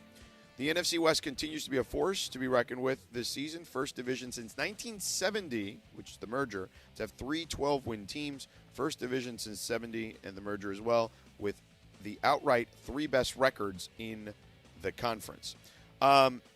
This is one note for the Rams that doesn't bode well historically, Cappy, and bodes well for the Seahawks. You ready? Mm-hmm. And the Broncos, too, for that matter. The Rams and Broncos are both coming off overtime wins. In the Super Bowl era, teams coming off an overtime playoff win are 11-24 in their next game, 1-7 in the last 8 contests with 4 straight losses. They are 7-19 without an extra week to prepare, 1-7 in the last 8, 4 straight losses. Again, teams coming off overtime playoff wins and then the result in the next game. The Bengals lost to the Rams in the Super Bowl after an overtime win. The 2021 AFC title game, the Chiefs and Bengals. Chiefs lost to the Bengals there. 2019 divisional, Texans at Chiefs. Texans lost to the Chiefs. 2019 divisional, Vikings lost at Niners. 2018 Super Bowl, Patriots were the only team to win, and they did that against the Rams. Well, the suggestion of those numbers, George, is that the team that went to overtime was physically beaten up.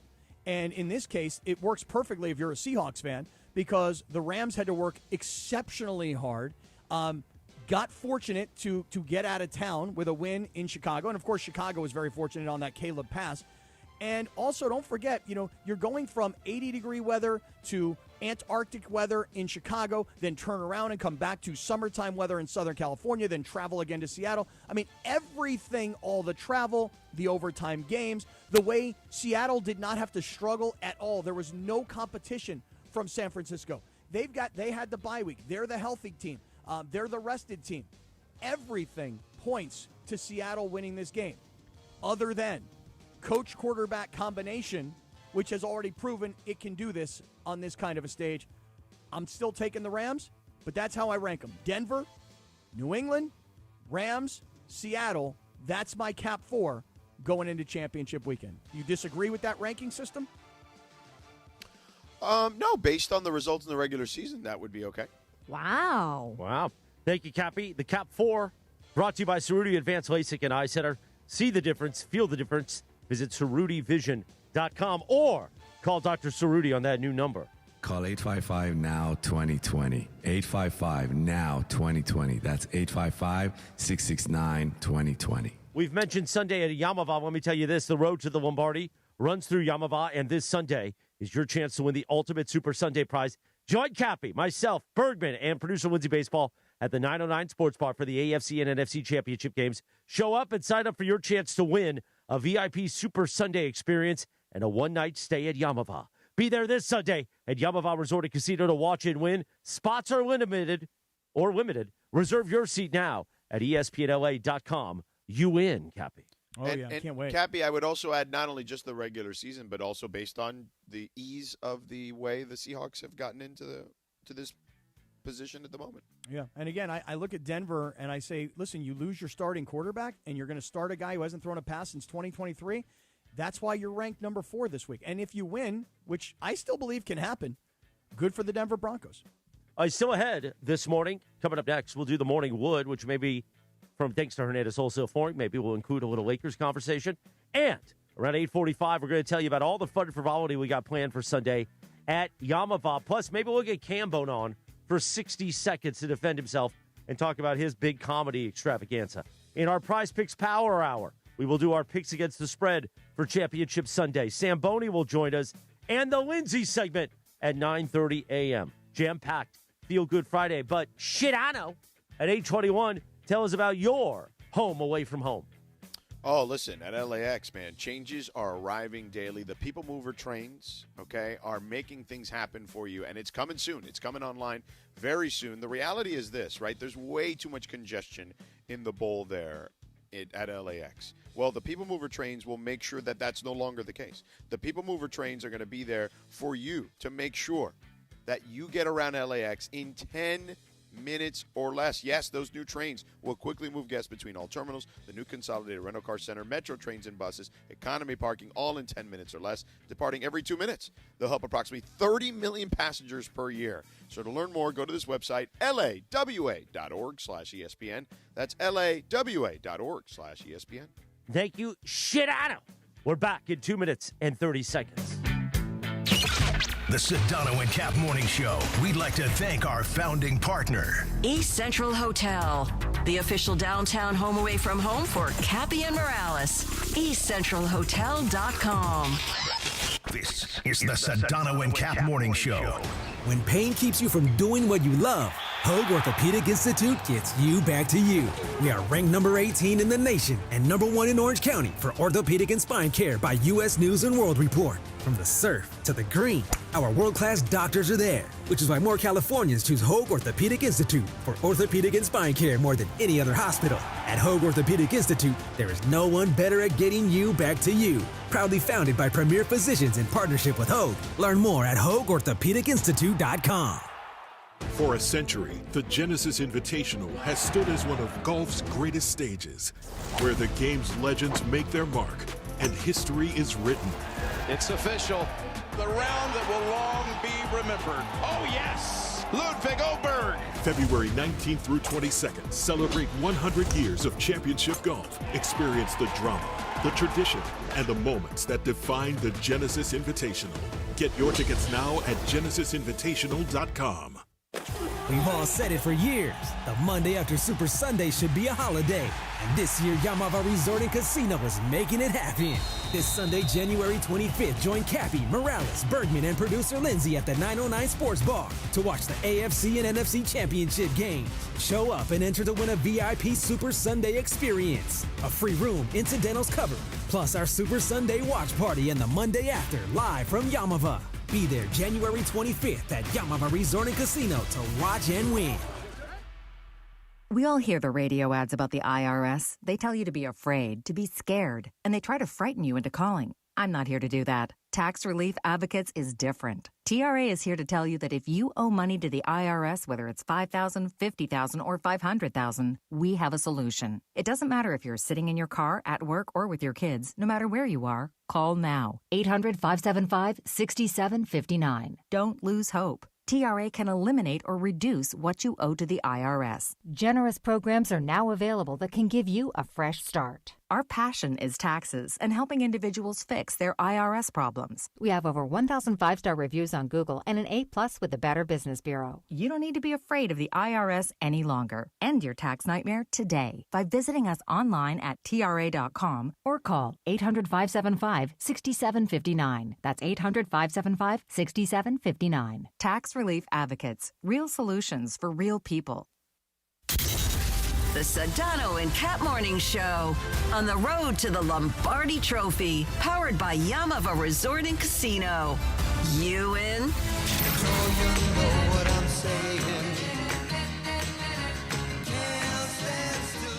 8:25. Good morning. Sedano and Kap Morning Show on a Feel Good Friday. Cappy tomorrow, January 24th. He turns 85.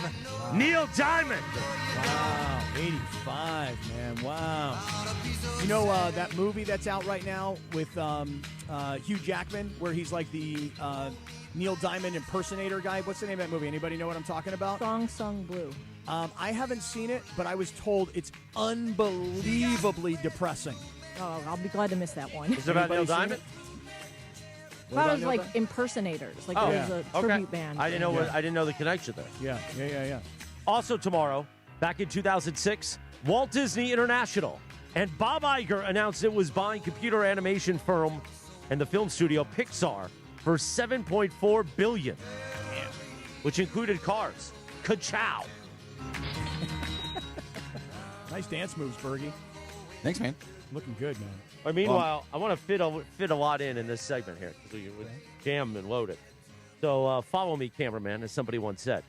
Let's play the windy sound, Sedano, from SportsCenter the other night when he joined Scott Van Pelt. And this was the night that the Baxter Holmes article on ESPN was released. Let's play the sound. Dr. Buss, as we've known about him, he was an incredible businessman. And what you walk away from this story is just how incredible of a business person Jeannie Buss is. Now, you may not like the way she went about it, but if you look and take a step back, what she essentially did was last decade, she used her two youngest brothers to form a coalition against her two oldest brothers and moved them out of the franchise, particularly Jim, who was running basketball operations. Then, in this maneuver to sell the team, she used her two older brothers to use as a coalition against her younger brothers, who probably didn't want to sell. Ultimately, they voted for it. So she got them both out of the way. Then all five of them were fired once she had sold the team. And the owner that she picked, obviously Mark Walter is a great partner. He has done wonders with the Dodgers. It's probably great for the Lakers that they did. But she picked an owner that allowed her to stay in her job as the governor and the team president. So she cashed in somewhere between $500 and $1 billion, depending on where the taxes came out. She consolidated power, and she kept her job. And, you know, that is a heck of a ruthless business maneuver. She's a very nice person, but she's a ruthless business person, and that's what this story illustrated. Now, LeBron said this last night when asked about the Baxter Holmes piece, and basically what was said in that piece about his relationship, not really his relationship, but what Jeannie now felt and was frustrated with LeBron at times. I thought it was good, but, you know, somebody can see it another way. So it's always two sides of the coin. So, you know, like I said, at the end of the day, how I represented this franchise and what I wanted to do to represent this franchise so when I got here till now has been with the utmost respect and honor and dignity and I would say loyalty. I mean, I've played here longer than pretty much any other franchise I've played for besides Cleveland. And that was a 7 and a 4, you know, so. Now, he was saying he thought his relationship was good. Now, Sedano, my point is that Jeannie, when things get tough, she gonna flip on you. And that's what basically is happening right now, or at least what was illustrated in the Baxter Holmes piece. Now, I want to get your reaction, but first, look at this, Cappy. Look how I'm doing this. Wow, let me see this. Let's talk about our friends at VisionWorks for 60 seconds, and then I want to hear Sedano's reaction. Wow, nice job. Okay, look, here goes. At VisionWorks, they make shopping really simple because unlike other brands, VisionWorks makes things simple by organizing frames by shape and price. Doesn't that sound like it's a much more organized way to go looking for glasses? I think so. Absolutely right. And here's the thing. You got to get your eyes checked out. For what you need that annual eye exam? You're like, man, things are getting blurry, sucker. Or maybe you're worried you have diabetes or glaucoma. You go see our friends at VisionWorks. They'll take care of your annual eye exam, Lindsay. That's right. And you can use their website, visionworks.com, to find a store, schedule an eye exam. You can check your order status. Like Cappy said, you can find your glasses online. You can even order contact lenses on their website. So they make it, like Cappy said, they make it nice and simple. I liked what you said earlier in the week, Lindsay, about putting your picture in there, and then you can actually check your glasses. Like you can, have glasses go on your face so you know what you want before you even go to VisionWorks. And look, they'll work around your schedule. So if it's a weekend, if it's an evening, they're around, they're available because they know how busy you are, so they want to make sure they take care of you. And they got the BOGO 2 pairs, 1 easy decision, buy one, get one free at our friends at VisionWorks. Nice. All right, Sedano, now your reaction. Christopher, go ahead. Reset. Tell me give me the So reset. basically my point is what Brian Windhorst said is that Jeannie is a lovely person, which she is, but she basically used her family against each other to get what she ultimately wanted, which was the team sold a lot of money. She's now the only one in power. And then to dovetail to what LeBron said when he thought, I thought our relationship was good, but the Baxter Home piece that came out on ESPN is basically saying Jeannie's frustrated with him, was upset that he was being getting credit or not credit or this or that. Didn't whatever. take accountability Didn't for the take Russell accountability. Westbrook thing. Yeah.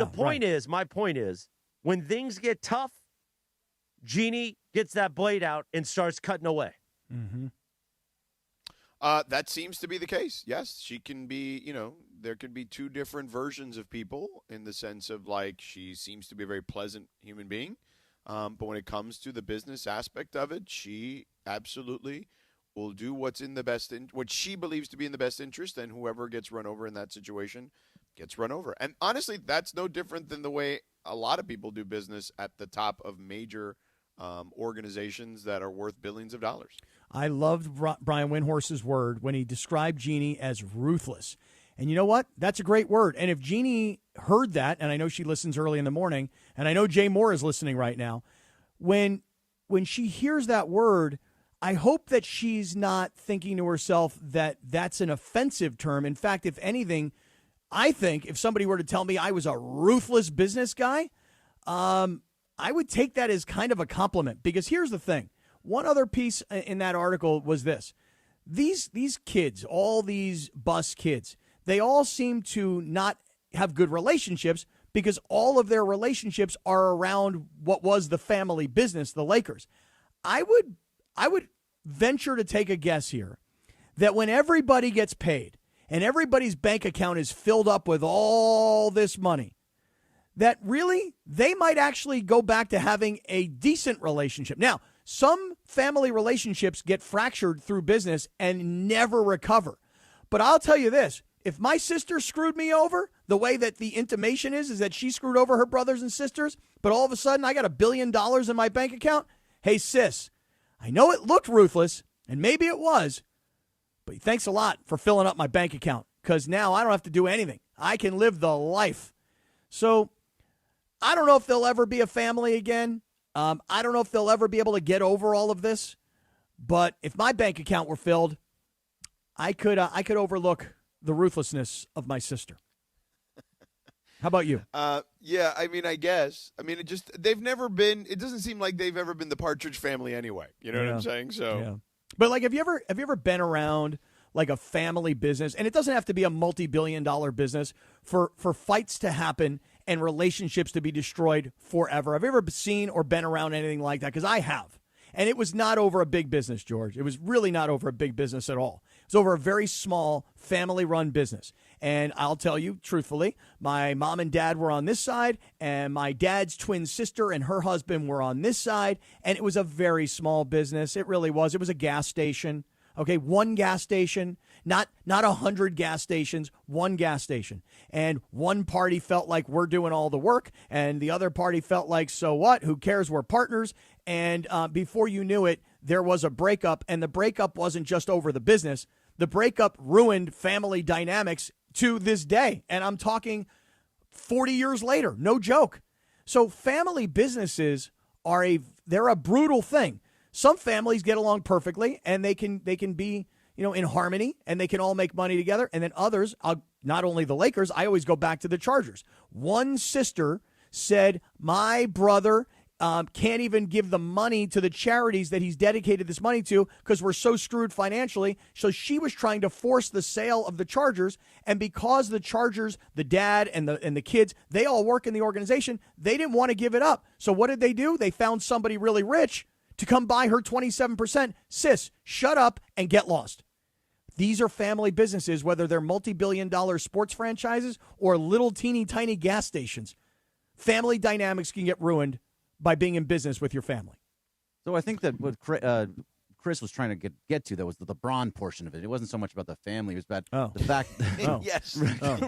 I think we lost it on track there. But I was trying to actually defend LeBron. Yeah, he was trying to defend LeBron, and this is all about the LeBron portion of it, that LeBron shouldn't be surprised that even if what's saying in Baxter's story is true, he shouldn't be surprised by that because he's just one of many casualties in regards to the business aspect of the way Jeannie does business. It doesn't mean that she can't be a lovely lady in regards to how cordial she could be, how friendly she could be, but when it comes to the business aspect, there is she draws a different line. I don't think there's any doubt. But Chris, so what's the LeBron is defense, just one. though? So, what?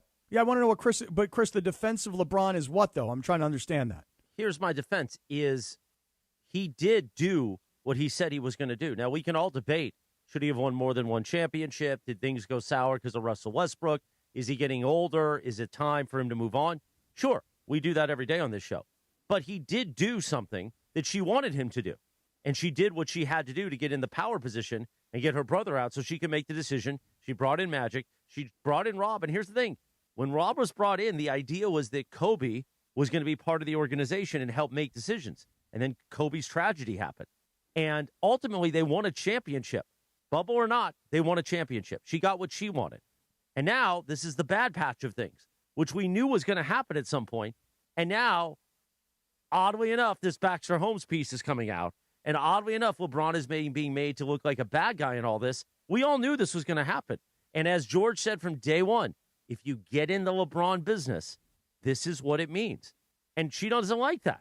And I hate to, I don't like to always defend LeBron, but we all knew this was going to happen. So why is she surprised? Well, let me ask you guys this question, though, George. Why isn't she getting in front of this and saying, you know what? Thank you, LeBron, for what you've done. Because you actually did what I wanted you to do. Oh, by the way, because I can't stand up to you, I had to cash out. And by the way, that was $10 billion. Not bad for a cash out. Well, let me ask you this question. At the end of that press conference last night, in the post-game locker room, I believe it was Dan Wojcicki who asked LeBron, are you going to be part of the Lakers going forward? Lindsay, I don't know if we have this audio. Let me play this real quick. Okay, listen to this, George. Is this where you want to finish the season? I'm good. I'm good. Last two. Everybody's crazy. He said, is this where you want to finish the season? And LeBron said, I'm good. So, George, what does I'm good mean? Does it mean, yes, I want to finish the season here? I'm good with the way things are? Does it mean like I'm good as in I've already done this. I've given you 8 years. I've delivered a championship. I did Let me everything hear I was one more gonna say? time. The tone will help. Yeah, go ahead. Is this where you want to finish the season? I'm good. Last two. Everybody's crazy. Then promote the podcast. Yeah. So the question was, this is where, do you want to finish the season here, right? Mm-hmm. Yeah. I think when he says I'm good, I'm like, yeah, this season I'm good. That third I'm good. Yeah, it really dropped down like yeah, right. First I'm good said, yeah, I'm good with the Lakers. Second, I'm good said, yeah, it's fine. I'm good with what I've accomplished. And the third I'm good was I'm fine if we want to talk about me playing somewhere else. All right, give it to me one more time. Yep. Is this where you want to finish the season? I'm good. Last two. That third I'm good really stands out. The third I'm good was like exhaustion. I got nothing else to say. I'm good. Yes, I'll stay with the Lakers. I'm good. I'm okay if I don't. And then the last one was like, yeah, I don't mind leaving. Yeah, but to Chris's point earlier, I talked about this almost a decade ago now. Like, we all knew this would be here at some point. We all knew this was the business you were getting in. You have to push the chips to the center of the table. And Lindsay can attest to this because it happened a lot in Cleveland, that the moves, he's going to push you to make moves. And at the end of the day, you're the one that has to take accountability for it because you're the ultimate decision maker as the organization. I'll give you an example. Our CEO, founder, and owner here at GKB told me recently when I was in Milwaukee. Mm-hmm. Okay, and we were talking about it's funny because we weren't talking about this particular situation. We were literally just talking about recommending people in this industry, right? And he said, we always tell people and encourage people to recommend people. He's like, and, more times than not, it works out great. He goes, but if it doesn't work out great, that's on us because we eventually hired them. Mm-hmm. So what I would say is, that's generally how it works in most businesses. It's very rare, other than maybe really sports is kind of the only caveat to this, where the player because they have so much influence on a particular team and in particular situations, could get some level of blame. But the way LeBron has always operated, and it's always, I mean, if you just know his history, that's kind of it. Like, he will suggest stuff, but ultimately he will present it. And in this case, I would imagine he presented Russell Westbrook, and the team has to be good on it. And we can't play – that one thing to me will always make me laugh, because the Lakers organization absolutely rolled that thing out like, oh, we got a big three. I remember behind the scenes those conversations. And I remember having conversations with people all around the organization, all around sports. By the way, all around LeBron's team even at that time, okay? And it was like, oh, this is the big three. It's going to be similar to what Miami and Cleveland, right? Like they're going to – and everybody was all aboard that train, okay? That everybody was on was in that first class train cart, right, where you have like your own little rooms, right? It wasn't like, you're seated, in the Gen Pop, you know what I mean? You had these luxury train cars, okay? Everybody had their own little suite. And now all of a sudden everybody's like, oh, no, I didn't have a suite. What are you talking about? I was sitting right there next to, in Gen Pop there, next to just everybody. Like, we were all seated in the same cart. We didn't have our separate carts with our separate rooms. No. Well, everybody was all in on that at that particular time. But listen, I'm not going to dispute that, okay? But I will say this. The word that was used in the article that we're all continuing to have this conversation around was, and this was, I believe it was the way they presented. I say they, the Lakers presented. Yeah.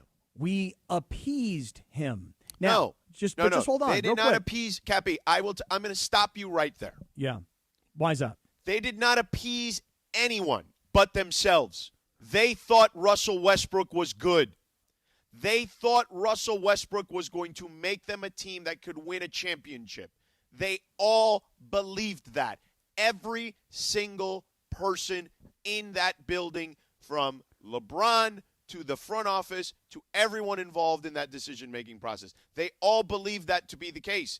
Now, 4 years later, 5 years later, it's easy to create distance. But what I'm telling you is, in real time, these are words I was telling people on the radio back then, because that's the way they believed it. And I remember myself even buying into it, because so many people sold me on it. And they were like, oh, he plays so similar to Dwayne Wade and this, that, and the other, blah, blah, blah. And then 8 games into that season, I'm like, oh, this is not going to go the way they think it's going to go. Yeah, but I have this really smart friend of mine, and he always has this phrase he uses. He says 2 things can be true at once. And I don't remember who tells me that, but I got a buddy of mine who always says that. And here's the thing. You can appease LeBron and then be all in, because why would you not be all in? And then, by the way, years later, now you can start fetching to everybody that it really wasn't us, it was him. I don't think you can be all in and saying you're appeasing. Because appeasing someone to me, okay, all right, is basically you are reluctant. You are a reluctant party in that situation. That is the connotation of appeasing, okay? You are placating. All right? Yes, that's what I think they were doing. No, they wanted Russell Westbrook. Then why didn't they go get Kyrie when LeBron wanted them to get Kyrie? He was nuclear at the time. Right. Yeah. He was way too tough. Agreed. Okay, Yeah. but he would have made them a championship team. Yeah, but Lindsay, you couldn't bring Kyrie at the time. Not into Los Angeles. Not to this community. Yeah. That went no way, man. But this notion that they were placating LeBron with Russell Westbrook, malarkey. They wanted Russell Westbrook. Okay? I didn't say placating. I said appeasing. Yeah. It's the same thing.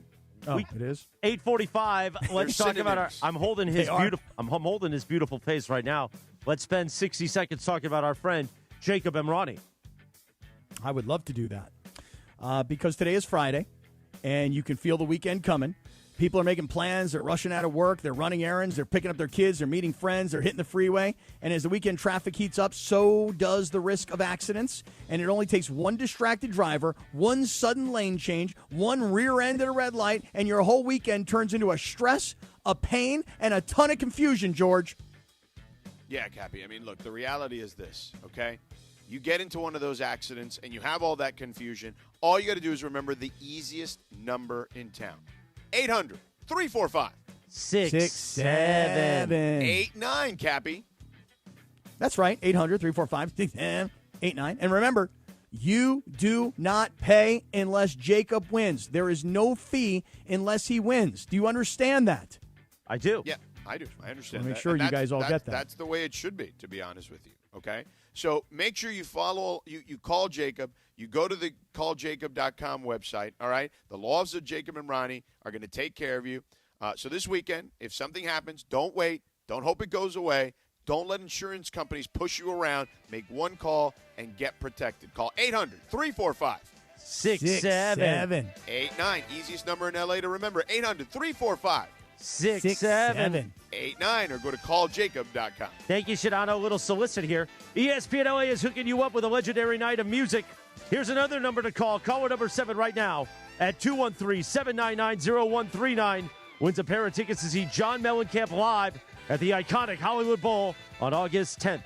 That number, 213-799-0139. Caller number 7 wins now. ESPN LA and Live Nation bringing you live music in Los Angeles. 8:47. When we come back in 3 minutes, we're going to talk about our plans for Sunday at Yamava, and we're going to give Cambone the mongrel of the morning, and he has 60 seconds to say whatever he wants. That's all ahead. The Sedano and Kap Morning Show. Wake up, mongrels. It's Friday. The Sedano and Kap Morning Show. We'd like to thank our founding partner, Cadillac of Beverly Hills. Cadillac of Beverly Hills. Experience luxury at the top of its game. Visit CadillacBeverlyHills.com. This is the Sedano and Kap Morning Show. Laker fans know when the shot's open, you take it. That's why National University helps busy students drive the lane on their goals. Flexible online classes, whole team support. Juggle your job, your life, and keep driving toward your degree. National University, official higher education sponsor of the 17-time champion LA Lakers. Take your shot and learn more at nu.edu. That's nu.edu. Playoffs? Are you kidding me? And chicken wings? You better not be kidding me. Now your top reasons to visit Morongo. Grab your crew, a brew, and our great game time specials at Good Times Cafe. Number 2. Everclear is here, April 4th. And the number 1 reason. We're giving away a 2026 Toyota Tundra SR5. Play your favorite table games now with your rewards card for entries. Drawing Sunday. Morongo. Good times. Hey, it's Mace. If you love sports, you gotta see Cosm Los Angeles. Massive display, crystal clear picture and fans everywhere. Step inside the dome, wrap around visuals, put you in the action. You want variety? The hall delivers live multi-view sports, no remote needed. Football, NBA, Premier League, UFC, all there. Then head out to the deck, a panoramic rooftop bar with craft cocktails and local favorites, sports, movies, date night, game night. Cosm does it all. Get tickets now at Cosm.com. Oh. Mike, in sports, dynasties don't happen by luck. They happen with culture, coaching, and execution. Couldn't have said it better myself, Travis, but that's exactly how we run Rotolo Chevrolet. Mike, it's actually pretty simple. Customer service that takes care of people. It's probably the biggest reason why people choose Rotolo Chevrolet. They come from all over California. 210 freeway, Sierra Avenue exit, right there in Fontana. I'm going to remember that the rest of my life. Love it. And of course, RotoloChevy.com. ROTOLO Chevy.com. Hey, fans! Welcome back to Fansville's Cheers and Tears. Oh. Okay, so like everybody deals with losing, right? To a rival on a last-second field goal. Whatever, it's fine. I'm totally fine. But I cope with losing with an ice-cold Dr. Pepper. Those 23 flavors are like so delicious. They totally wash away the pain of your college football team taking a big fat L. College football, it's a pepper thing. The post-crib assembly press conference, brought to you by Progressive. Michael, you had some trouble putting the crib together today. What went wrong? You know, those instructions can be tough, and, well, you saw the outcome. Were you upset when your wife pulled you and called in the backup? No, I mean, the baby needs a crib to sleep in, so whatever it takes. You've got a changing table to put together next. It's got a lot of drawers. What's your comment? You know what? We're done here. Like it or not, sometimes you need a backup. That's why there's Progressive to protect your home and auto. Progressive Casualty Insurance Company affiliates and other insurers. Not available in all states or situations. The Sedano and Kap Morning Show on the road to the Lombardi Trophy. Powered by Yamava Resort and Casino. You in? Oh, my darling, knock 3 times on the ceiling if you want me. 8:51, good morning. The Sedano and Kap Morning Show on a Championship Friday. Sedano loves the oldies, especially this one on this day in 1971. The #1 hit. Tony Orlando and Dawn knock 3 times. You know what that means, Cappy? When you knock 3 times, it's time to really knock it. You know what I'm saying? It's time to drop the schwans, yeah? 2 times. Meanwhile, Not the same. we've got an update. We go to our update, Monty McCutcheon update desk, and George Shinano. So earlier in the broadcast here, Greg was wondering why Luka wasn't called for a travel on that crazy 3 he hit at, when it was the game was within the balance in the low 90s was the score, right? What was the score specifically? After Greg? the three-pointer, it was 93-91. Okay, there you go. So I text Monty, say, hey, Monty, I'm on my ESPN LA morning radio show, and I'm getting inundated with questions about this Luka play. And if it was a travel or not. Do you mind sharing your thoughts on this play? Thank you. He writes back, listen, I'm breaking a rule here. So just be aware of this. Ooh. Okay? Rule a breaker. personal rule, but a rule nonetheless. I really try not to help people that live in perpetual sunshine and warm weather. It's irksome. I'm willing to make an exception here. I like Monty. This is amazing. Yeah, Monty's already great. He writes, not a travel. He establishes his right foot as his pivot foot. Oh, Bergie. Like I told you, Greg. Pivot. Oh, Bergie don't know ball. Fine. You played, man. Well, hold on let a him go. dribble, you cannot lift that right foot before releasing the ball for the dribble. But this is a shot. Pass qualifies in parentheses as well, just like a shot as an FYI. And the rule states on passes and shots, the pivot foot cannot come back down before the release of the pass or shot. So he can step to his left foot to pass or shoot. Here, provided he releases it before the right foot retouches the ground. We more typically see what this you know about ball? They know on a ball, step. homie. Hold on, let me finish. We more typically see this on a step through at the rim, but players are innovators. Grayson Allen had a play earlier this season that was similar. Hope you are well, my friend. Oh, yeah. So that it's Grayson exactly Allen what I play- told you. It was exactly. That Grayson Allen play was wild. It was absolutely wild. But even so, okay, I believe Monty McCutcheon. You So are right. You are right. So, However, so on the side step, okay? Yeah. He gathers both feet on the ground. Yeah. He establishes the right foot, as I told you. Yeah. Then I said he's got the ability to jump He's got a jump there he can make. He jumps to the left foot, shoots it off the left, but he has to release the ball before that right foot comes down. right. So, absolutely travel. right. You are 100% right. Monty McCutcheon, 100% right.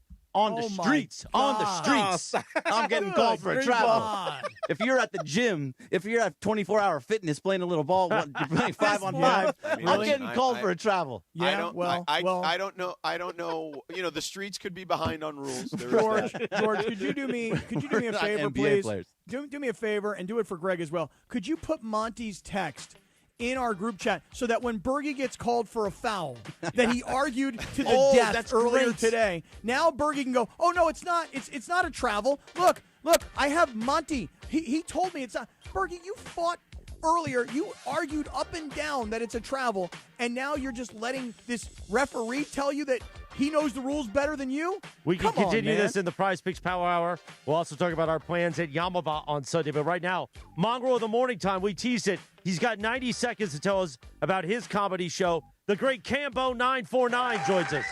Cambo, go ahead. Are you tired of seeing the Rams in the playoffs as a Raider fan? Do you not care about the dumpster fire that is the Los Angeles Lakers? Well, I have a thing for you. Come to the Ha Comedy Club in North Hollywood off Lakershim this Sunday at 7 p.m. How you guys doing, man? Good morning. Good morning. Tell Cappy to eat a fat one. No, you eat a fat one, bro. Eat a fat one, bro. There's enough to go around. We'll get a baker's dozen. Cambo, and since you only have about 60 seconds left, are you still angry with Morales? It kind of comes and goes. I'm kind of bipolar with Morales, because he's really mean and then he's really nice to you. Yeah. You know, so it's kind of hard to tell. He's kind Welcome of to our life. Yeah, really. Welcome to our lives. Right. All right, Campone. Take the rest of the day off, sucker. I What's love the name you, of brother. the place? Ha. It's called the Yeah, Ha what's it Comedy called? Club? What's it called, The Campbell? Ha Ha Comedy Club in North Hollywood. Oh, beautiful. No Off ho. Lakersham. Yeah, Good so if luck, you can't man. join us at Yamava, spend Sunday night with Campbell. Good luck, Campbell. We love you, Campbell. The Mongrel of the Morning. We'll see you in the Prize Picks Power Hour. We got our picks against the spread. Sam Bodie, Sam Bates will join us to talk some LA Kings hockey and the Lindsay segment at 9:30 a.m. Smile, Mongrels. It's a Friday, and the Rich Eisen Show begins terrestrially on 7:10 a.m. You're listening to us on the app or YouTube. Stay there, sucker. This is the Sedano and Kap Morning Show. One briefcase, one moment could change everything. Yamava Resort and Casino at San Manuel is giving you a chance to own your destiny in 2026. Play throughout the month of January, and on January 28th, one Club Serrano member will win the case, and with it, a finale spot in any 2026 promotion, plus $400,000. Which destiny will you choose? It's all happening at Yamava Resort and Casino, celebrating its 40th anniversary. You in? Details at yamava.com. Must be 21 to enter. Please gamble responsibly. And straight to the championship with a brand new truck from Northridge and Wondrous Toyota. Lease a brand new 2025 Tacoma for just $84 a month for 36 months plus tax, only from Northridge and Wondrous Toyota. You got a trade-in? Your ride could be worth more than you think. So get in the game with Northridge and Wondrous Toyota. They make it easy. Tacoma model 7162G, VIN number 3TYJDAHN 1ST037657. Base excludes tax, title, license, registration fees, dealer options, and charges. $59.95 due at signing. $84 per month. Offer expires 1/31/2026. If you wear contacts, never sleep in them unless approved by your doctor, and always clean them properly. Good habits prevent infections. This National Eye Care Month tip is sponsored by VisionWorks. See the difference. For a century, the Genesis Invitational has stood as one of golf's greatest stages, where the game's legends make their mark and history is written. It's official. The round that will long be remembered. Oh, yes! Ludwig Oberg. February 19th through 22nd, celebrate 100 years of championship golf. Experience the drama, the tradition, and the moments that define the Genesis Invitational. Get your tickets now at genesisinvitational.com. My name is Whitney Allen. I am a widow. My husband Ryan died. We never thought in a million years we'd have to use life insurance. The unexpected happened. With Ethos, it is so fast and easy. It's 100% online. You can get a quote in seconds, apply in minutes, and get same-day coverage. No medical exams, and you can get up to $3 million worth of coverage through Ethos. Get your free quote at ethos.com/game. That's ETHOS.com/game. Time spent on application may vary. Online health questions required. Empower. Pete's back on the links with all new golf clubs and hopefully less swearing. Dang, sliced it. He worked with Empower to help him get good at money so he can be a little bad. Heads up! Oof. Talent sold separately. Guy said these were slice proof. At least he has money for lessons. Invest well, live a little. Start today at empower.com.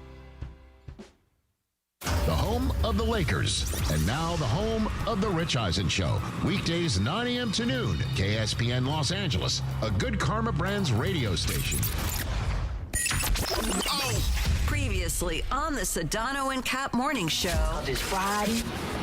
You ain't got no job. And you ain't got shit to do.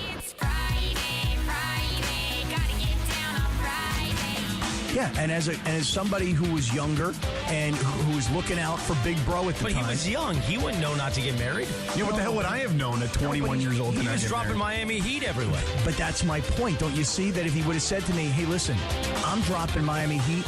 You should be dropping Miami Heat. Let's go drop Miami Heat together. You know, let's go be Crockett and Tubbs. You know what I mean? Yeah. Turns out there's a Walmart right in my own neighborhood. Wow. They got it all. Yeah, it's like a grocery store, too. I was able to buy a sex toy in a Walmart. The Sedano and Kap Morning Show is on the air. The biggest show in ESPN LA history. A little sabor? Yeah, I don't think people like being called hash. You're the güero on the radio. Giant Mexican, horn section. And Did you have me on your show to berate me? Is that what you're doing now? Give me a freaking break. Clinton, you want to play Swing Your Sausage?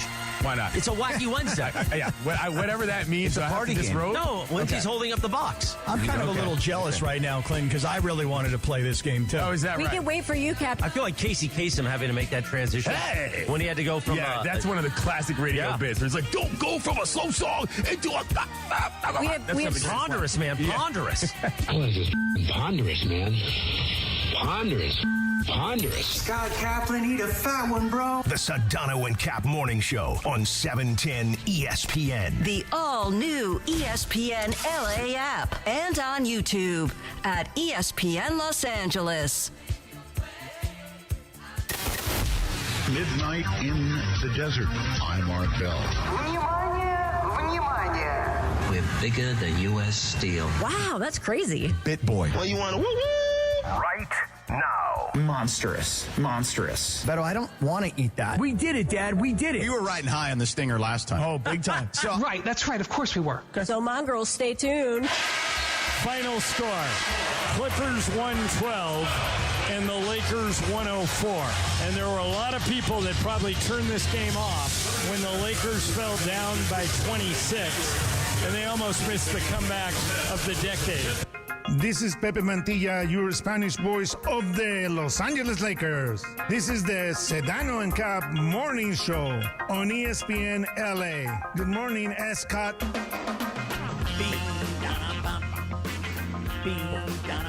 good morning, Pepe.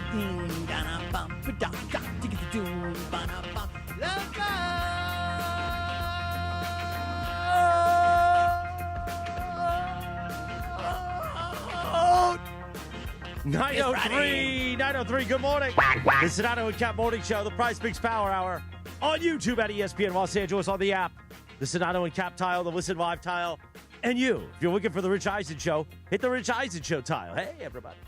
Meanwhile, we will do our picks against the spread in just moments. Sam Patesh, Sam Boney will join us at 9:15. At 9:30, we will do the Lindsay segment. Plus, we will do the Seller's Advantage. Dealer's Choice. We'll read from the calendar of the day. Don't sweat the small stuff, and we'll get you ready for Sunday at Yamava with all the details of some of the games. Like Greg's going to play Swing Your Sausage in front of everyone. Nice. I'm going to stand on the table and swing my sausage. Swing that sausage! And by the way, while you're doing that, maybe we can get somebody to tell you if you're traveling or if you're not traveling while swinging your sausage. I honestly think Monty McCutcheon should be a part of the show now. He should become our official rules analyst anytime for anything. Mm-hmm. He was George funny. Sedano, your thoughts? I'm sure Monty would be flattered. I don't know if the NBA would allow him to do that, but nonetheless, because he is their czar. I feel like he is very easy to contact in regards to if we have any questions. I do like, having a rules analyst on the show, George. You know how, every NFL broadcast now has a Mike Pereira? Not just NFL, like college broadcasts. Yeah. I think it's... Listen, you say, oh, geez, Lindsay, the audience loves it. The level of transparency is important, I think. I think the NFL ones are a bunch of baloney because they always... I don't think I can ever recall a time where they disagreed with the refs. And I feel like they do that on purpose because they don't want them to get mad at them. When the rules analyst comes on, I stop and I make sure I'm listening to see they if always they say, are right. Oh, yeah, that's the right call. That's the right call, Jim. But they say why.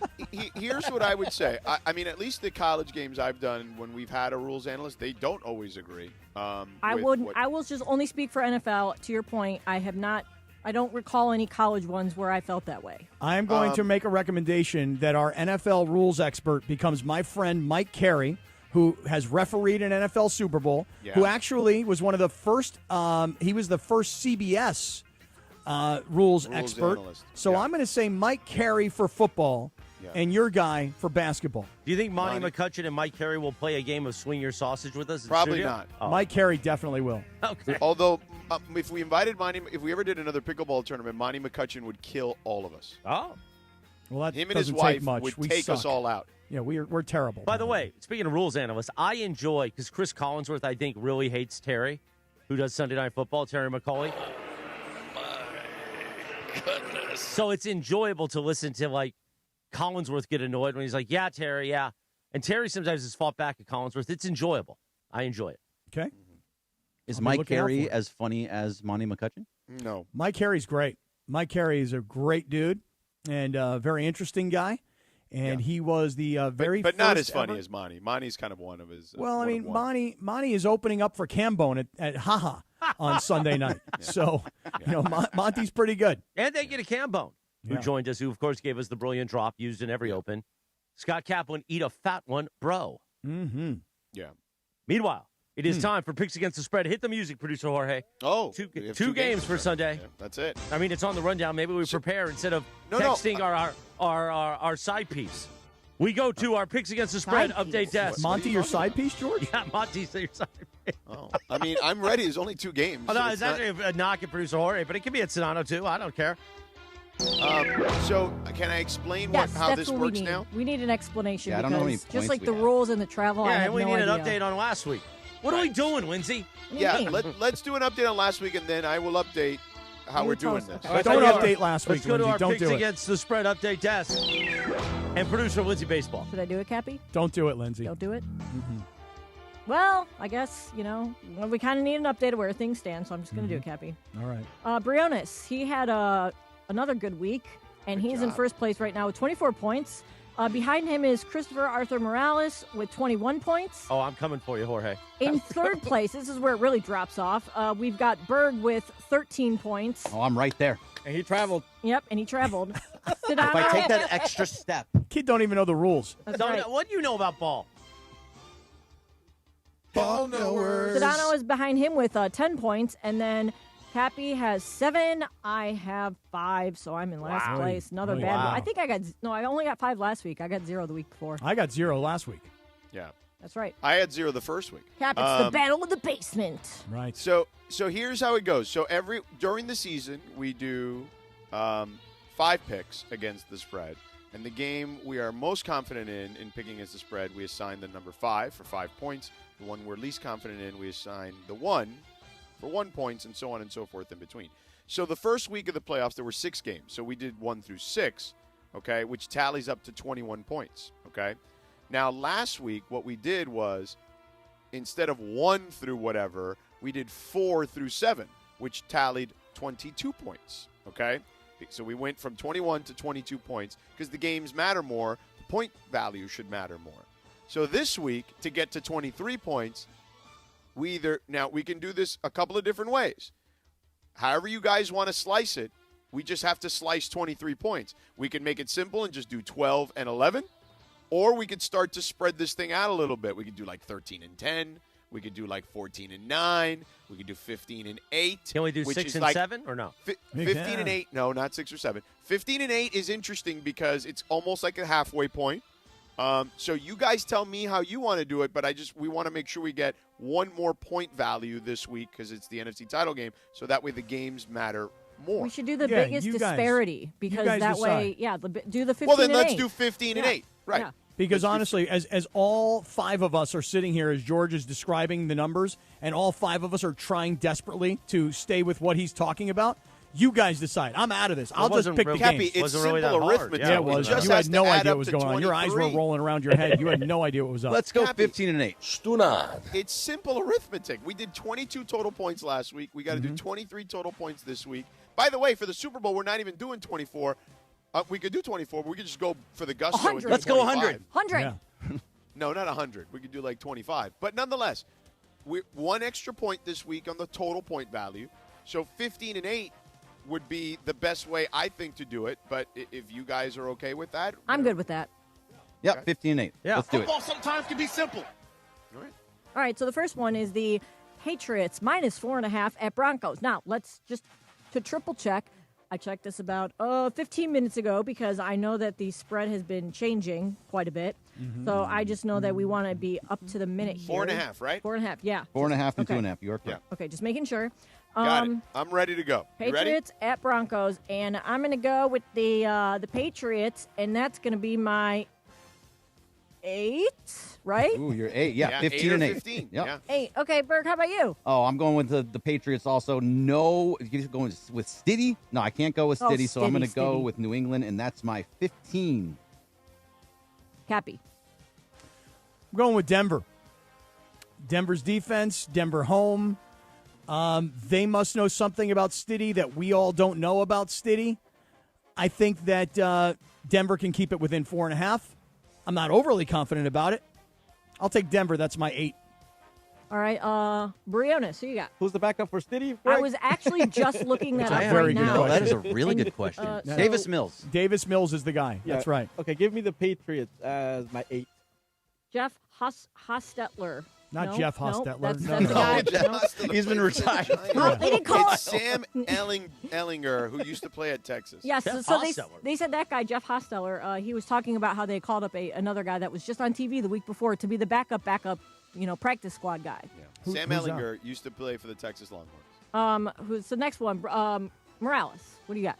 I will take the Broncos, and that is my 15. Ooh, gutsy call. I will also take the Broncos, and that is my 15. Ooh, double wow. gutsy call. We're just putting both our 15s on the table and saying, guess what? Take that, sucker. Doesn't sound like there's a lot of confidence in the Rams all of a sudden.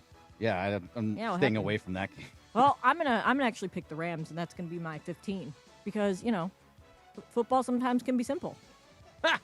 Berg, how about you? I'm also going with the Rams, but that's my 8. Doesn't sound confident. Well, that's because I only have 2 games.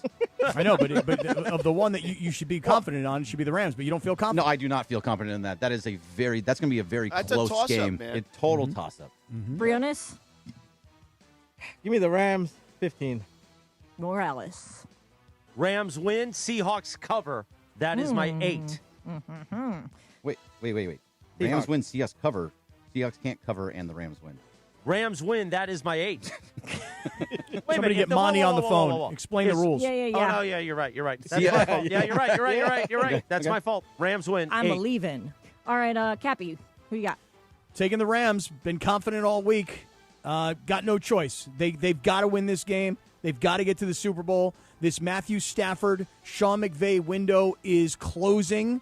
He's 37 years old. He's dealing with these sciatic problems in the beginning of the season. They get Devontae Adams back, somebody they did not have when they lost at Seattle. Rams win, and that is my 15. That's called confidence, people. Gangsta. All right, and Sedano, who do you got? The Seahawks and Rams 2 regular season meetings were each decided by 2 points or fewer. It was the 31st time in the Super Bowl era that teams met twice in the regular season with both games decided by 2 points or fewer. It's the first time they have met for a third time in the playoffs. It's the third time in the Super Bowl era teams have met for a third time in the postseason after both regular season meetings were decided by 3 points or less. In both the previous instances, the playoff matchup was also decided by a field goal or less. I will take the Rams, and that's my 8. Seen ghosts. That Did you is just come up our- with all that off the top of your head like He's that? good. You Yeah, just he know did. that? He Did did. you just Got know those that? warm, toasty nuggets. Really? Wow. By the way, Sedano, did you get this reference? Seen ghosts. Yeah, Sam Darnold. Okay, Cappy didn't know it yesterday. We had to school him on it. Well, but it's Yeah, not again, just when he that. was with the Jets. Right, but It was on Monday Night Football. But the question was, did Sean McVay take a shot at Sam Darnold, or did we create drama because No, Sean we created McVay, drama. I don't think McVay is knows the reference. Probably. I think he does. He doesn't know the reference? He does. He does. I didn't know it. I mean, I will admit I didn't know the reference. I don't think Sean. I think coaches are way too wrapped up in other stuff. Like I'll never forget Sean. It was one of the funniest moments I have had with him on the show. Like it was Trudell sitting in that day. This is when we were doing the afternoon show. I don't remember how long ago this was. It was a long time ago now. When did Burt Reynolds die? Because that'll tell us the date. Because this is the story. Yesterday? Oh. This is the story. Look up when Burt Reynolds died, and we'll know September what year 6th, it was. 2018. There it was. So I was doing the first iteration of the afternoon show without Cappy. And Trudell was in, and I was telling Trudell Burt Reynolds had died. I said, there's no chance McVay knows Burt Reynolds is dead. And he goes, what are you talking about? He's Burt freaking Reynolds. It's been on TV all day long, right? Like that he's passed away. He's one of the biggest stars in all of the world, right? And I said, zero chance he knows he's passed away. And so Sean comes on, and I say, hey, whatever. I teed it up somehow Sean, I don't know, I've said that coaches you guys are in a bunker, you guys are in a cave, you don't know what's going on in the world. outside of what you're focused on in any given moment for football and a football game. And I'm about to prove this right now. And I said, what do you think of Burt Reynolds or something like that? And he's like, oh, I love Burt Reynolds. And I said, yeah, he just died. He's like, what? How can you do that to me? Nice bedside manner. You did that to me a couple of times, too, off air. Yeah. No bedside manner whatsoever. Warm me up, man. Give me a kiss, why don't you? You know what I'm saying? You want to be careful not to chase ghosts. Yeah, I mean, chasing ghosts, is that a phrase that everybody uses? I don't use that phrase, and I think that Sean McVay did say something in relation to Sam Hold on, Darnold. my breakfast is here. All right, hold on. We've got breaking news before I read the liner. We go to our breaking news update desk and one Gregory Arthur Bergman. According to Pete Thamel, USC is targeting former TCU coach Gary Patterson as the school's next defensive coordinator, and he actually is now. The first sources, the deal is done, and Gary Patterson will be the USC's next defensive coordinator. Yeah, I thought that was done yesterday. Yeah, no, it is done today. Hey, that's a good hire, though, I think. I mean, Gary Patterson got a lot of experience, been around a lot of big games, and I think it's a pretty solid hire. Meanwhile, the road to Lombardi runs through Yamava, and you can follow along wherever you are. Watch along live with Cappy, myself, Bergman, and producer Lindsay Baseball during the AFC and NFC championship games on the ESPN LA YouTube channel. Get real-time reactions, commentary, and championship Sunday energy. Plus, you can watch us play Swing Your Sausage. ESPN LA, watch live on YouTube at ESPN Los Angeles. Not ESPN LA, but ESPN Los Angeles. Yamava, are you in? Meanwhile, we will talk more about what we're going to do Sunday for Championship Sunday. But right now, it is time for Sam Boney, our ESPN LA Kings insider, to stop by for his Friday segment. Sam Boney, Sam Patesh, good morning. Hello there. How's everybody doing? Beautiful. Nice jacket. Yeah. Thanks. Cappy, yeah, we're working on that. We'll get to that a little later. And also, it was great to have Chris at Crypto recently. That was nice during a Kings game, Kings-Rangers with Morales. That was a very nice one. Thanks for being there, Chris. I ate a lot of pretzels that night, Cappy, and I broke the fast. Oh, no, you did? But it ended up being okay because it was just pretzels. Any sodium on the pretzels? Well, of course, there's pretzels. Sprinkle. Okay. Let me tell you, the amount of people that the Kings employ that are doing nothing all game is amazing. I mean, if Altieri fired half of them, he could have more money for his hair products.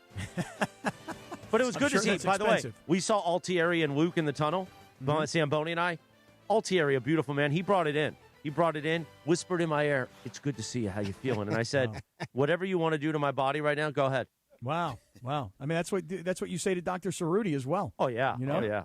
Wow. Yeah. Samboni. By the way, the way Samboni walks around Crypto, everybody knows Samboni. Oh, yeah. He owns the joint. Oh, it's incredible. Yep. He does. He owns the joint. I love it, Samboni. You should walk around. Well, after ESPN LA night, I think that it reestablished for everybody that we can really bring some energy there. And what was the young lady's name that helped Cappy? So there's a few. So Sierra is the one that helped him on the ice. Great. Yeah, she was great. I talked about you for a little bit. Remembers that. Yeah, she's great. And by the way, I don't know that we have puck integrity right now. I know Sedano's going to get us on track, but I will give this story right now. There's a woman named Stephanie and a woman named Kristen that Chris met also. Those were the women that needed the jackets back. Oh, yeah. So we spoke to both of them as well. Did you finally ever give the jackets back? We'll get to that. Oh, okay. But I do want to have puck integrity here. Exactly. Puck integrity, yeah. All right, so the Kings beat the Rangers a couple nights ago, right? With Chris in the building. Good luck, John. Right.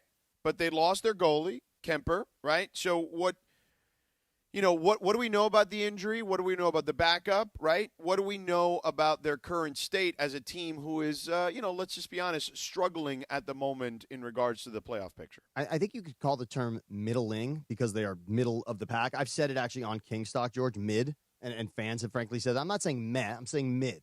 They just really are in the middle. Now, luckily, with their division the way that it is, the Kings are in the mix. They're technically not a playoff team at the moment, but with 53 points, they are tied with the teams that are in the playoffs. So they are right there. But in regards to Kemper, you brought that up. Now, Sedano, here's what's interesting. On my Instagram is a ridiculous rant from December. What's your IG address? That is at Sam Batesh, as Morales has pointed out. Not Sammy Batesh. That is on X. I'm Sammy Batesh. You got to get them Sam to be the Batesh same. on IG. That's all right.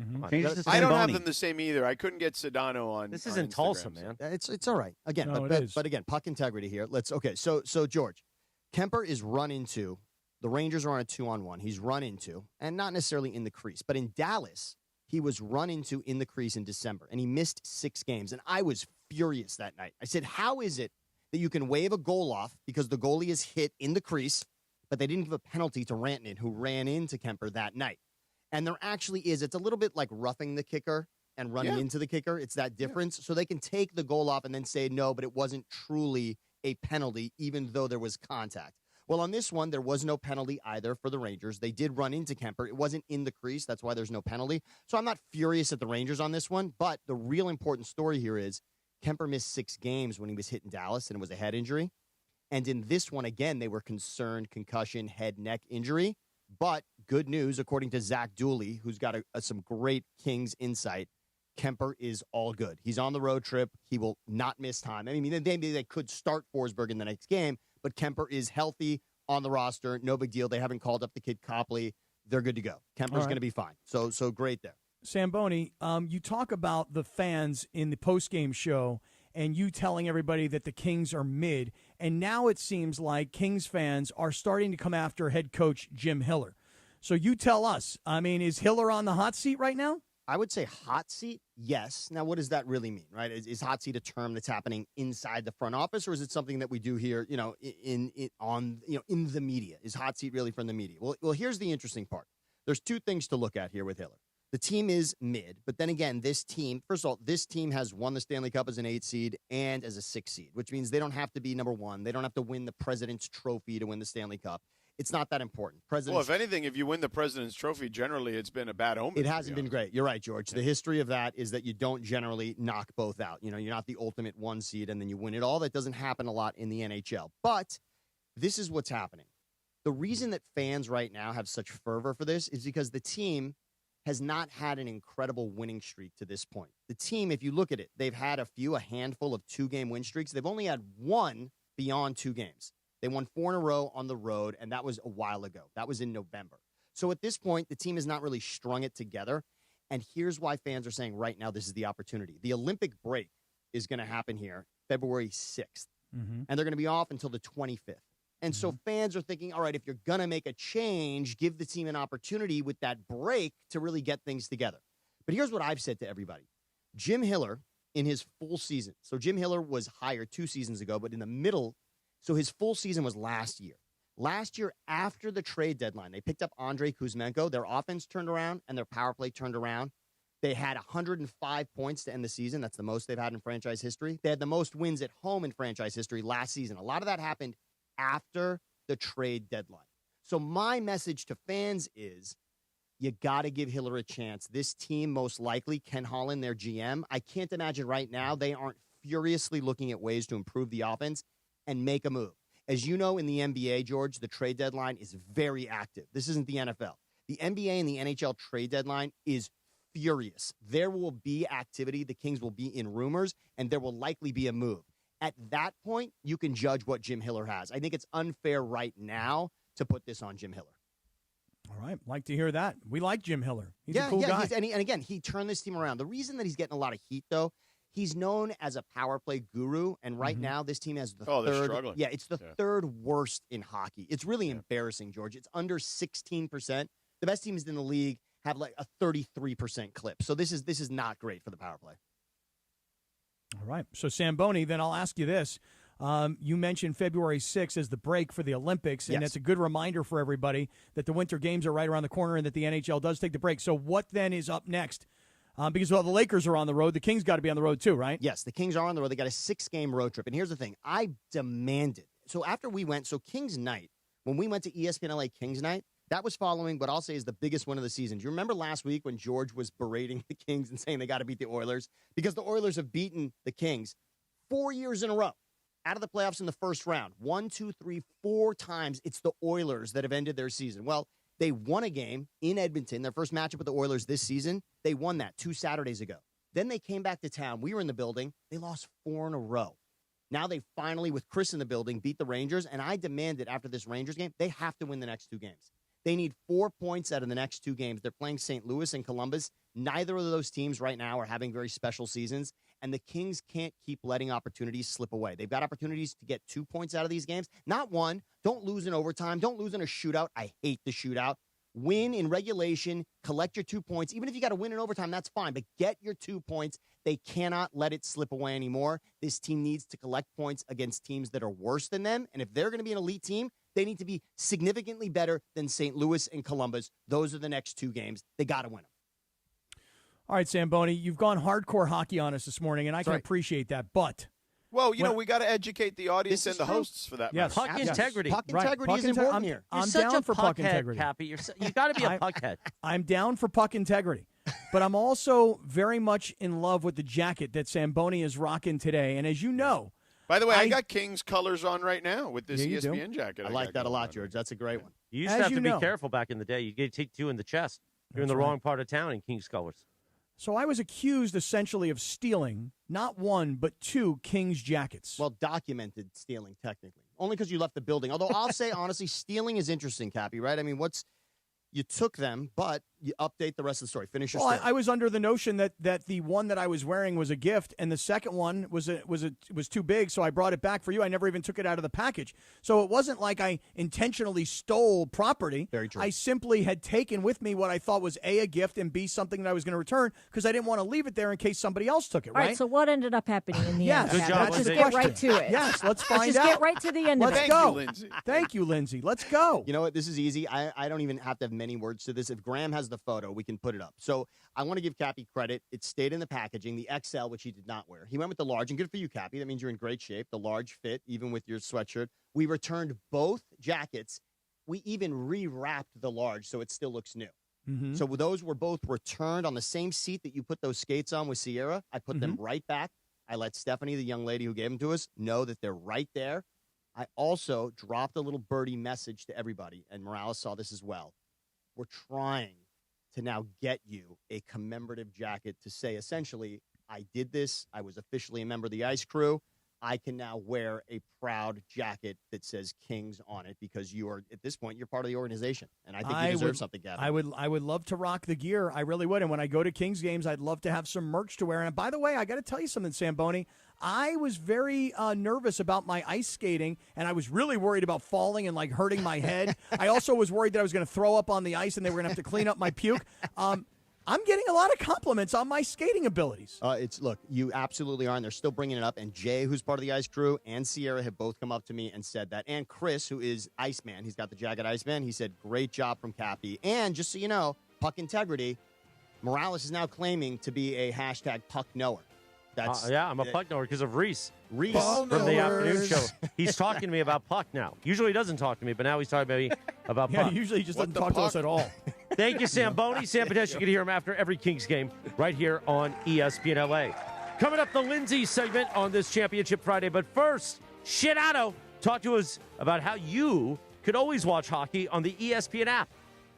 Oh, yeah, man. Listen, first of all, the ESPN app has so many cool features, and it's not just on your phone anymore. You can put it on your smart TV now in a way that you couldn't do it with so many new features to it, including your own personalized sports center, okay? So that means you can basically curate it to the teams that you like, and you get like a basically like an AI version of Hannah Storm, giving you all the highlights on what you need for your particular teams. And then there's the other part. They have the 4-box, which right now as a sports fan, if you don't have the 4-box, what are you doing? All right, you get that 4-box, you're good to go. You can watch 4 different events on ESPN platforms and the ESPN family of networks at the exact same time. And look, when a trophy's raised, it can feel like a season's over, but not on the ESPN app because it never really is. With more than 47,000 live events, plus originals, highlights, and coverage from every corner of the sports world, there's always something to dive into. No off-season, just everything a fan needs to keep going, always in season. Get all of ESPN all in one place. Download the ESPN app on your TV or phone today. Thank you, Sedano. 9:30, the Lindsay segment is coming up next in 60 seconds from right now, Mongrels. Your Lakers, your season, your home. Saturday night, the Grammy road trip makes stop number 3 for a Western Conference throwdown in Dallas. Rui to LeBron, slam dunk. They forgot about LeBron, and he made a beautiful cut down the middle and dunked it. It's Lakers versus Mavericks. Coverage begins Saturday night at 4 p.m. The Lake Show lives here. 710 ESPN and the ESPN LA app. One briefcase, one moment. could change everything. Yamava Resort and Casino at San Manuel is giving you a chance to own your destiny in 2026. Play throughout the month of January, and on January 28th, one Club Serrano member will win the case, and with it, a finale spot in any 2026 promotion, plus $400,000. Which destiny will you choose? It's all happening at Yamava Resort and Casino, celebrating its 40th anniversary. You in? Details at yamava.com. Must be 21 to enter. Please gamble responsibly.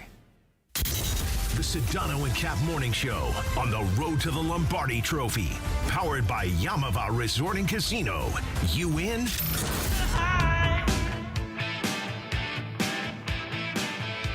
9:31. Time for the Lindsay segment. We'd like to play a TV theme or a wrestling theme like this one.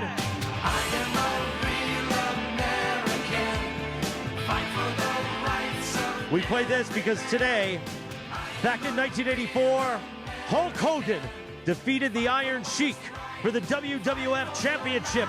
What are you going to do, Cappy? Eat on number one. Little Seattle Hulkamaniacs come wandering wild on you. Eat on number one. Pooey USA. Pooey USA. Eat on number one. Meanwhile, it is time for the Lindsay segment. You can follow her at Lindsay Baseball on Twitter or Instagram. Presented by Hernandez Wholesale Flooring. As I knock on the hardwood, the morning wood. If you're in the market for new flooring, shop at Hernandez Wholesale Flooring, where every day is a deal, no gimmicks. Call 866-62-4 or go to HernandezWholesaleFlooring.net. No sale beats wholesale. Take it away, Freddie Salenti. Thanks, Christopher. By the way, before I get into my questions, I saw a story in the New York Post, Cappy, that is especially worrisome for you. Uh-oh. Apparently, a recent study potentially links nose picking and Alzheimer's.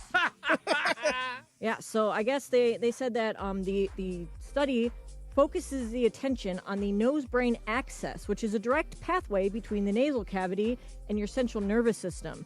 So I guess all like the germs and stuff that you're shoving up your nose when you pick your nose could actually have an effect on the olfactory nerve in the nose. And so then it can travel to the brain and can cause you to develop Alzheimer's. So what do you think about that, Cappy? Well, I'm glad you brought it up because I have been picking my nose relentlessly over the last couple of days in particular. Because it's dry. Because it's dry. Yes, exactly right. So you got to moisturize. You got to spray some saline up there. Well, so what happened was... Got to get it wet, you know? I do. Too wet. What happens? I was in Mammoth, and you know when you go to Mammoth and you get up into the mountains, and then your nose becomes so dry you can't even breathe, and you got those whistle boogers, you know, like where your nose is making noise. And dude, I have been picking my nose relentlessly over the last few days, and so this is actually good information to have for all of my nose pickers out there. Everybody who sits at a red light and picks your beak. Have you been in a meeting recently doing I have not, George. I am now conscious of not picking my nose while on Zoom.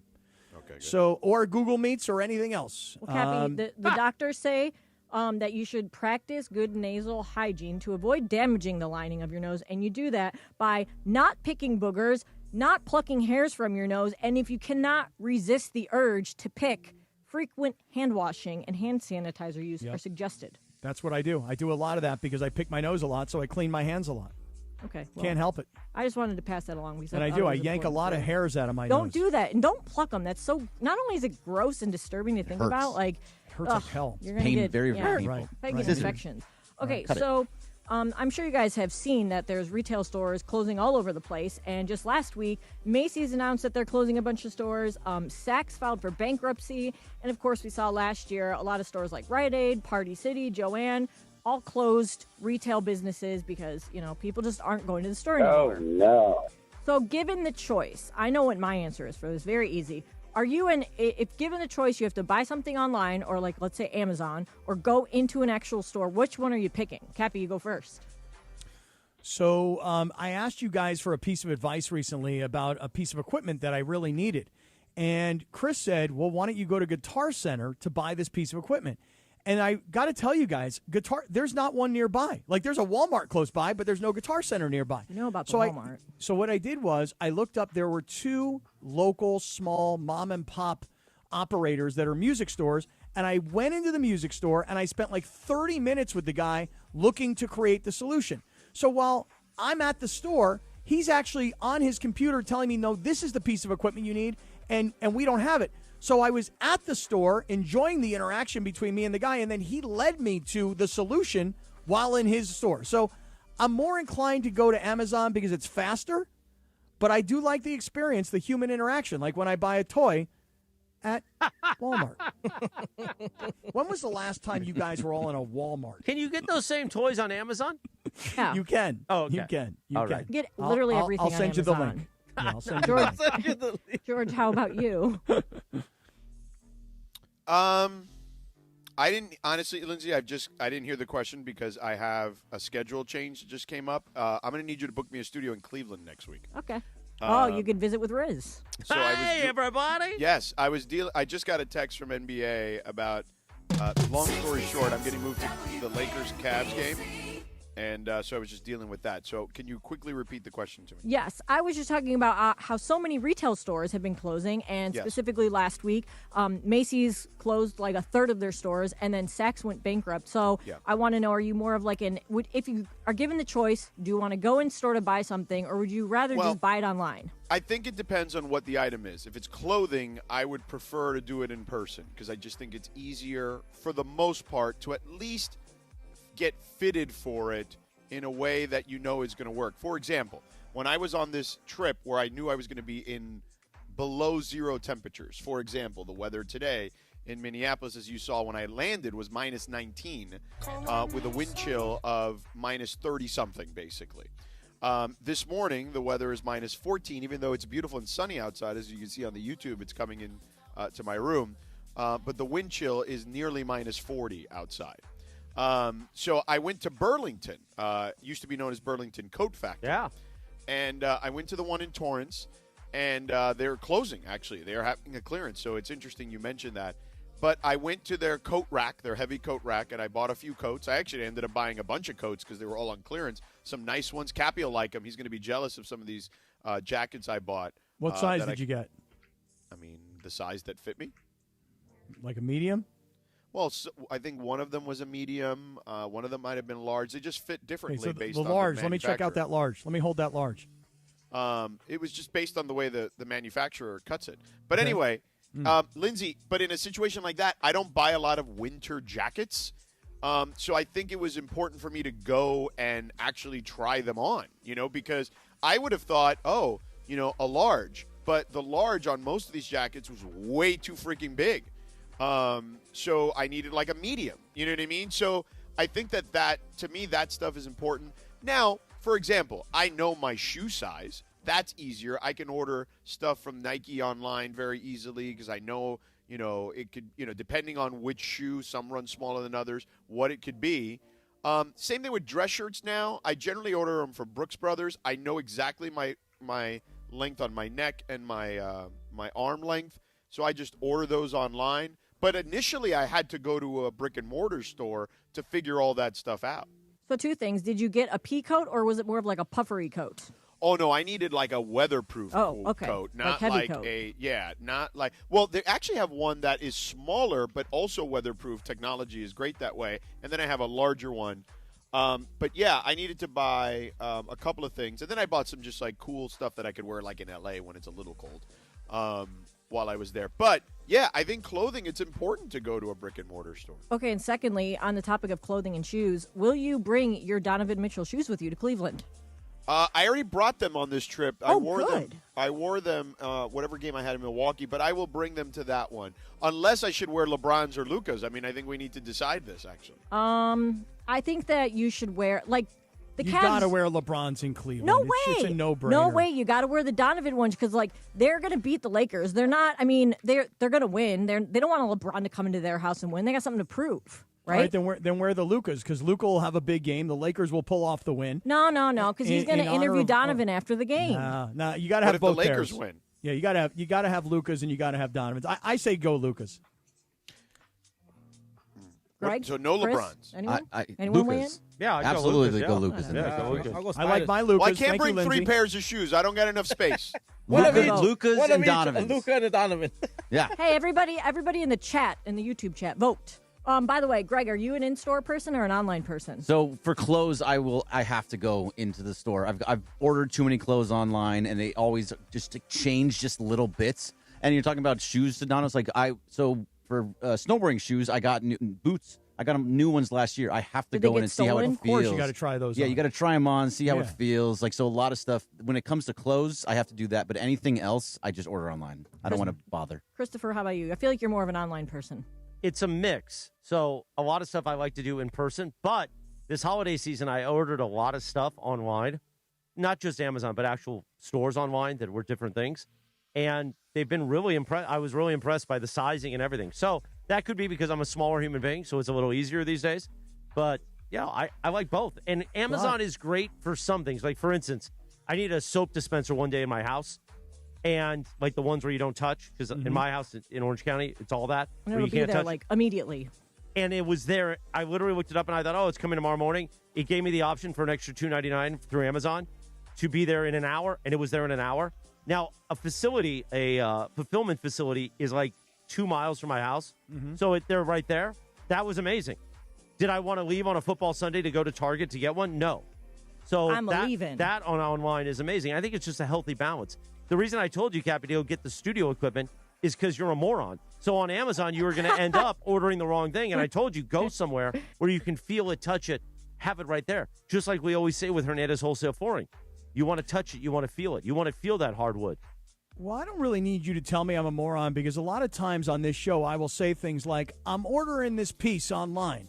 Like a freaking moron, because I can't figure this stuff out. Like, And for truth instance, be you can't told- figure out that you're going to distort when you do something like that. Put the game down. Because you don't What is that? understand your Comrex. Yeah, I don't understand. I So mean, you Jorge distort tells on me- the air. Yeah, Jorge tells me, he goes, turn down your gain. I said, I'm happy to turn down my gain. If I No. knew what You gain didn't. You meant. didn't say that. You said, what does that mean? You want me to turn my mic I'm down? happy to I was do like, it bro. if you tell me what it means. Because I you're don't know using what turning down my gain. you're No. using a studio mic that you stole from a small market radio station 10 years ago. It needs to be replaced so it's distorting when you hear it high notes, rather than the headset that George uses. Oh, really? Yeah. Uh-huh. Because this Comrex doesn't have the headroom that like being in a studio does. Okay, well, then I'll get what George has, and I'll have to go in and buy it in person because I'm a freaking moron to even answer Amazon whether or not it's the right piece. Now, by the way, just one last thing on all of this. How easy has Your it been headroom for- isn't as big as Sedano's. Yeah, he's got a lot of headroom. I can see that. I mean, it's a big forehead he got. You tell me, how great has it been to order from Skechers? I know my size on Skechers every time. Perfect. So here's the thing. I have had amazing online stuff from Skechers, and I love going in the store. So both experiences have been incredible. Shout Skechers out. is an amazing company. Yes, they are. I don't like the new Lucas that are coming out. The new ones, like the 5s, I think they are. I don't like them. Yeah, go I with think- the Grinches. Old, but still, the green. Oh, my God. Yeah. What Luca's shoes were last night, those like fluorescent green, were awesome. The only problem with Luca's shoes last night is, for whatever reason, end of the game, he's got a chance to fire one up. What the hell was he doing at the end of He the game? passed it. By the way, that's something he does more than you'd think. But he got the ball. There was like 20 seconds left, and it was wide open behind the three-point line. And he's like, I don't want to take this. Yeah, that was very strange. Must have been the shoes. When you buy a pair of Lucas and you open up the box, you know what should play, right? That would be amazing. I would buy a pair of Lucas, even though the padding's not going to be as good as Skechers, and Skechers will be 1,000 times more comfortable. And you'll be an inch shorter when you wear the Lucas versus the Skechers? Yeah. I don't know why, but whatever. Yeah, they are. You get an extra inch out of those Skechers. Some of them. Not a lot. Not all of them. Oh, really? Yeah. Oh, I seem Yeah, to be my taller son's than all of got them. these cool Luca 4s that are great, but I don't like these Luca Why don't you buy 5s. your son some Skechers? Yeah, really. No, bro. What do you mean, no, bro? Lindsay, what Lucas do I have? Which The Lucas did you get me? 4s. I got Those the 4s? The 5s are just I coming like the out. 4s. Yeah. I like the 4s. I like mine. I like mine. I like yours too, Cappy. I think they're nice shoes. Yeah, they're good. I like them a lot. People seem But the to be Nike impressed app when I show doesn't up have with them. Luca 4s on sale anymore. That's a shame. That's the Bam, Lindsay bam, segment. bam. Thank you, Lindsay Baseball. A So is beautiful that what segment we're today. going to call it, the Lindsay segment? For Yeah, I now. like just calling it the Lindsay segment because what is it? It's the Lindsay segment. Yeah. Well, it could be I Wacky like it. Wednesday. It could be Swing Your Sausage. It could be, some questions. Anything. We'll have the big voice guy cut some stuff for next week. We're kind of busy with the NFC Championship game, but he's going to be like, the Lindsay segment. Ooh, I like these Asia Wilson shoes. These are really nice. And You should wear they're those. for men and women. Do you have any of the Sabrina shoes, George? Yeah, I don't, but I like some of her styles too. The newest. But these Asia Wilson ones are really nice. I think it's the Sabrina ones that are the newest ones that were like the most popular shoes. I may get one of these last year. We're going to take a 1-minute timeout, and then we are going to talk about our plans Sunday at Yamava on YouTube, and we will read from the calendar of the day and get Cappy's dealer's choice. That's all ahead. The Sedano and Cap Morning Show, the Prize Picks Power Hour.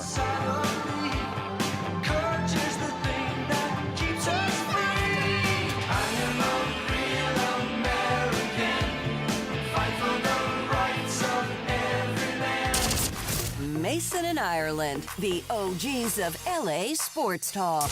Mace is wearing the same sweatshirt every single day until the Rams lose or win, right? It's a lucky sweatshirt. So will you wear it? You'll wear it every day this week. Correct. Every day until the Super Bowl. If the Rams win the Super Bowl, you've got to retire that sweatshirt, put it in a frame, and hang it up in your house. I will absolutely do that. I am going to buy the frame now. Mason and Ireland, weekdays at noon on 710 ESPN. One briefcase, one moment could change everything. Yamava Resort and Casino at San Manuel is giving you a chance to own your destiny in 2026. Play throughout the month of January, and on January 28th, one Club Serrano member will win the case, and with it, a finale spot in any 2026 promotion, plus $400,000. Which destiny will you choose? It's all happening at Yamava Resort and Casino, celebrating its 40th anniversary. You in? Details at yamava.com. Must be 21 to enter. Please gamble responsibly. The Sedano and Cap Morning Show on the road to the Lombardi Trophy, powered by Yamava Resort and Casino. You in? I couldn't fight it. I had hoped you'd see my face and that you'd be 9:47. Good morning. Oh, we're not potted up. That's good. Come on, good, Tulsa. Man. Never mind, I'll find. I'd get Brian Cohen in here so fast. Oh, please. On this day in 2011, Adele released the single "Someone Like You," Cappy. Oh, yeah. Today is also National Pie Day. Like pizza pie or like pumpkin pie? I don't know. Apple or other kinds of pie. Oh, come on, Cappy. What? I mean, there's apple pie, there's blueberry pie, there's lots of other kinds of pie. Remember the time that George read off the list of pie places? Oh, yeah. Shout out, if you've been watching on YouTube, I also posted on my Instagram and Twitter this morning, to Pepe Montilla for this great Felix the Cat jacket, like what do we call it at school? Letterman's jacket for Felix Chevrolet and Felix the Cat, and this was my 1 year sobriety gift from Pepe. He's such a nice man. I call him now the Godfather of ESPN LA. Thank you, Pepe Montilla, for that. Meanwhile, that is until you rip him to shreds again in like a week. Right. I rip him to his face. I'm like, Greg, are you going to allow him in the studio now, or unless he's got to get you a Felix the Cat Letterman jacket too? I just can't give him parking. Yeah, exactly. Meanwhile, it's Rams playoff football with a trip to the big game on the line. The Rams take on the Seahawks this Sunday in the NFC Championship game. Tune in at 1:30 p.m. for the Toyota Rams countdown to kickoff with Travis Rogers and somebody leading you to kickoff at 3:30 after the final whistle happens. Stay locked in for full post-game reaction with Travis and a former USC legend not named Keyshawn. Hear it on 7:10 a.m. or in crystal clear digital audio on the all-new ESPN LA app, home of your Los Angeles Rams. I toss it now to Berkey. You turned on Sua. Because Berkey's going to talk about what we're going to do Sunday. Now, here's the thing. You can join us at Yamava Resort and Casino to be there for the AFC and NFC Championship game. Register. I don't think there's any spots left, but check it out at ESPNLA.com. But we are going to be on YouTube. So this is where you can have the second screen. You've got the main screen watching the game, and then have us on the second screen and watch along with us, Berkey, right? Yep, absolutely. Watch along with us. And we're going to try and do fun things during the time that we're there and interact with people, but also have games between us all. So, Cappy, what do you think of some of these ideas? And Sedano, I know you're not going to be there, but you can still weigh in. So are we doing like a stage show now? Is that the story? No, we're going to be on the set. So what do you think you are? What do you think you're like a go-go dancer? At a cabaret? What are they going to do? Are they going to put us in the big theater? So we're going to be on the set that we do a live. Just think of it this way. Yeah. We're doing a live broadcast during the game of us watching both games. That's a set. We're at the set. We're going to be mic'd up. We're watching the games. The watch-along party. They're basically, yeah. Going to watch along. So while that's all happening, we're thinking about doing a couple different things. We have to figure out the rules for it, but if we did squares giveaways within the YouTube chat, would you like that idea? Oh, I love that idea. Okay, so all of this will happen on YouTube on Sunday. Yeah, Great. all on awesome. YouTube. Okay, so we're also going to do some prediction bets. It's like, is this going to be a run play or a pass play? Let's say Morales says, I think Drake May is going to pass for a touchdown right here, and you say, I think he's going to run for the touchdown. What do you whoever wins that bet has to tell the other person what to go do. Oh, really? Wow. Wow, Just, what to go do? Like, so go get me a pizza pie? maybe it's go get you a pizza pie, or stand up on your chair and yell something into the crowd. Well, I think that's a little. It's like a little nebulous, right? Like it needs to be a little more specific than like just jump in the whatever that pool. person wants you to do. Yeah, no. So we have to figure out what the rules are behind it. But though that's one of the ideas that's out there. Another idea is for Cappy to do a scavenger hunt. Like you're gonna go and you have to play 5 hands of blackjack. You have to win $10 at the slots, and one other thing that goes on there, and you have to do it all within halftime. You have 10 minutes to go do all 3 things. Okay. What if you lose all your money before you win the $10? Then you lose. Oh. So there's a set number. These are just ideas we're coming up with. All right, things. we're brainstorming. You have to share a hot dog every quarter with Morales. Right. So the social team is going to put together some bingo cards. So like, let's say it will say find a Raiders hat, and you get that spot on your bingo Be careful, that guy will card. stab you if he's got one of those on. Maybe it's going to be me, and I'll stab you. Oh yeah. I'm going to be wearing my. I'm going to wear my Rams underpants. Are they Skims? Fine, Rams underpants, and my Rams socks, I think too, and my chain. Oh, So you're coming all ramsed out. So there's ideas. Yeah, I mean, no, I'm going to come wearing normal clothes. What are you talking about? What do you mean? What am I talking about? I don't understand. What we're part there didn't you understand? We're there for the game. Why wouldn't I wear Rams gear? I thought you were going to wear Broncos gear. Okay.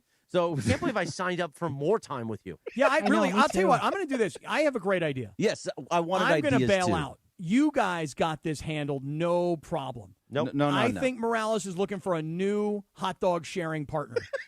That's what I think. What are you going to do? Put Sue on there? I think that it should be Sue. We need you, Cappy. We want you, Cappy. All right. So do you have any other ideas, or do you like some of these ideas, not like some of these ideas? We also have, Lindsay bringing games for halftime or in between quarters, just stuff to make it fun while we're there. Well, I got news for you. These games are so massive, and the people who have signed up or, gotten reservations at the 909, they're so into these games. I do not want to be a distraction in the slightest bit to any of these folks. Okay, we're not doing this in the middle of the game. You're not going up to somebody and saying, hey, I know it's the middle of the second quarter. Let's swing our sausages. Okay, we're not doing that. Okay, He good. said That's good halftime. news. Okay, this halftime during in between breaks. quarters. And it's not for the people there. It's for YouTube. Oh, it's for YouTube. I swear to God. I know. I swear to God, too. Honestly, Chris, please do us all a favor and don't come Sunday. Please just do us that favor. God. Please, I'm begging you. I mean, sit at, like, please, he honestly, said it you're 3 so annoying. times. You are so annoying. He said it 3 Please, times. I'm begging you, do not come Sunday. Well, All right, I'm so already in. Don't sweat the small stuff don't. calendar. Oh, Is that right. next? Let's get back to that. Yeah, I need that. I mean, maybe if you weren't focused on what you're going to talk about on the Cappy cast, you'd pay attention to what Bergman's saying. Okay. Do you have any criticism of George right now? I've criticized George plenty. We've argued all week. No. You just kissed ass all weekend long. Come on. No, actually, I didn't. Yeah. No, you have.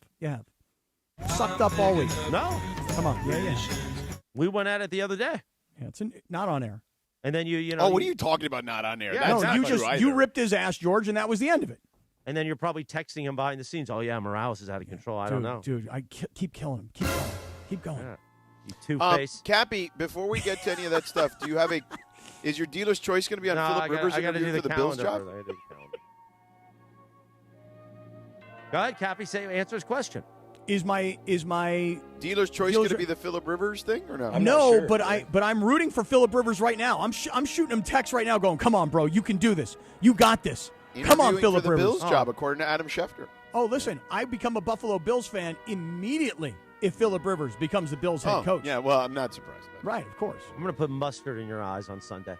Hot mustard or yellow mustard? Well, just the regular yellow mustard. Okay. Although I could get some of that from the the Chinese place. I'll get some of that spicy mustard. Ooh, I'm going to barbecue sauce you down. Well, that sounds fun, actually. You bring Wait a second. You want that? Yeah, will you bring the toy from the Walmart bag? Don't threaten him with a good time. Yeah, exactly. Make Stephanie watch that. Oh, boy. George, to be honest with you, my dealer's choice today is not Phillip Rivers interviewing for the Buffalo Bills job. I want to tell you guys something. Are we doing that right now, or are you teasing it? I'll tease it. All right. I want to tell you guys something. That's the tease. Okay. Don't sweat the small stuff. Here's our daily calendar from the book, Don't Sweat the Small Stuff. Friday, January 23rd, 2026. Don't let money get you down if you put more attention on what you can do rather than what you can't do. Oh, the bed ran out. One thing's for sure. You're going to have a lot more fun. Let me read that one more time. Don't let money get you down if you put more attention on what you can do than what you can't do. One thing's for sure. You're going to have a lot more fun, Cappy. Oh, yeah. You got to read tomorrow's, too. Oh, do you want me to do that now, or do you want me to wait till Monday? Okay. Oh, we do it. And then Monday you can read Sundays. Oh, I got to take this to Monday. Oh, here's Saturday and Sunday, January 24th. No, because then I got to do this. Hold on. Let's stand by. Just read tomorrow. No, it's one day. Weekends are one day. 3-2. Don't sweat the small stuff. Here's Saturday and Sunday, January 24th and 25th, 2026. Listen to those wake-up calls. Two things can happen after a mess-up, mistake or mishap. You can pretend it didn't happen, deny your involvement, run away, or avoid the consequences the best you can. Or you can say to yourself and others, I'm going to learn from this experience and become a better person because of it. This decision is one of those really difficult things to make in life, but one that makes an enormous difference over the long run, Cappy. So admit to it. Don't lie. Don't tell Rachel, no, I didn't do it. Just say, yeah, I did it. I got it shaved. What are you going to do? And don't sweat the small stuff. What? Give me the dealer's choice music. Bring this thing to an end. Yeah, let's do this.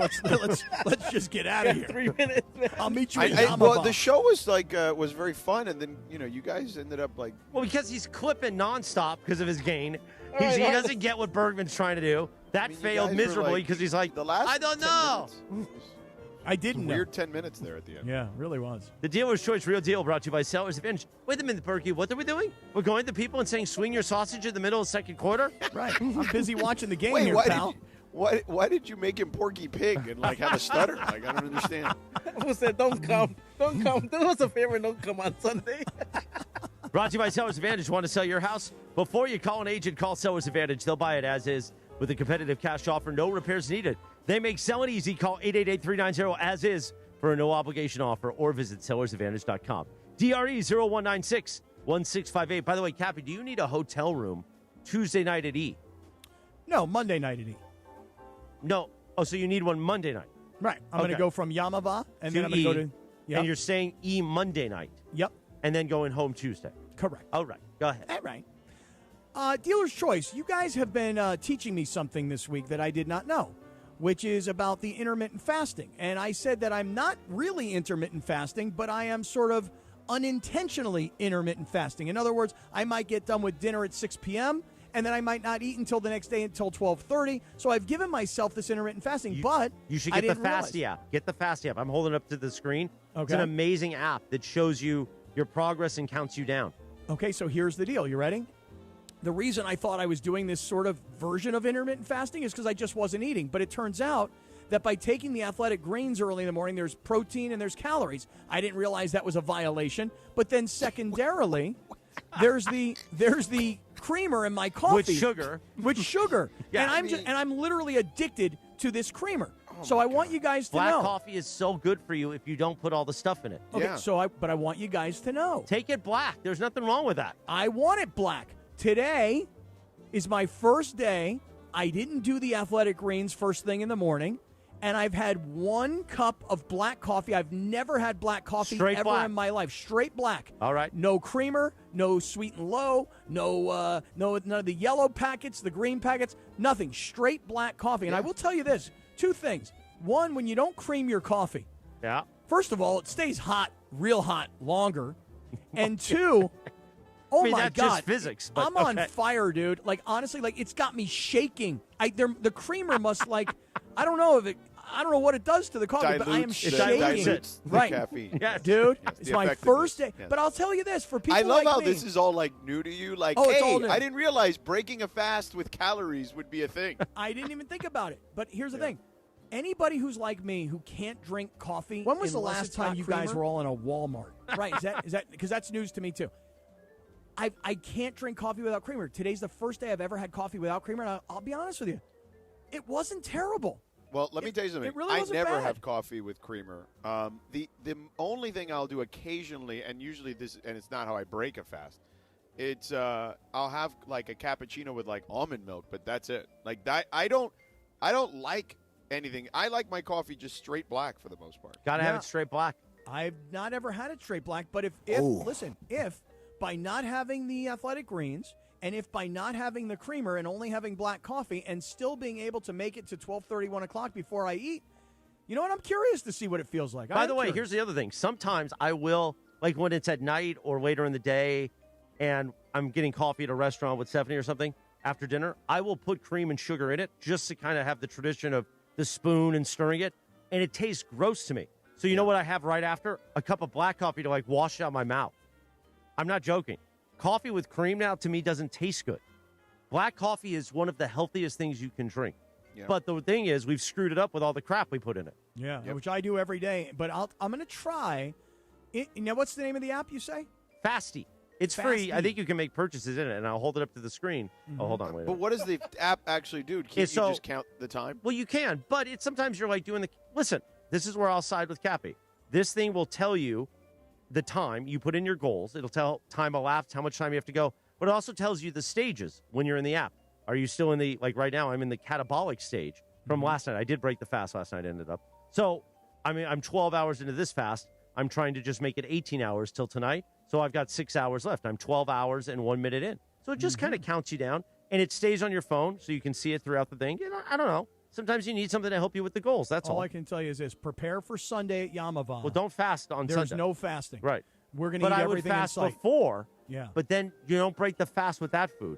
Have like an avocado or some bone broth. You guys should fast from now until Yamava. That's a long fast. Hey.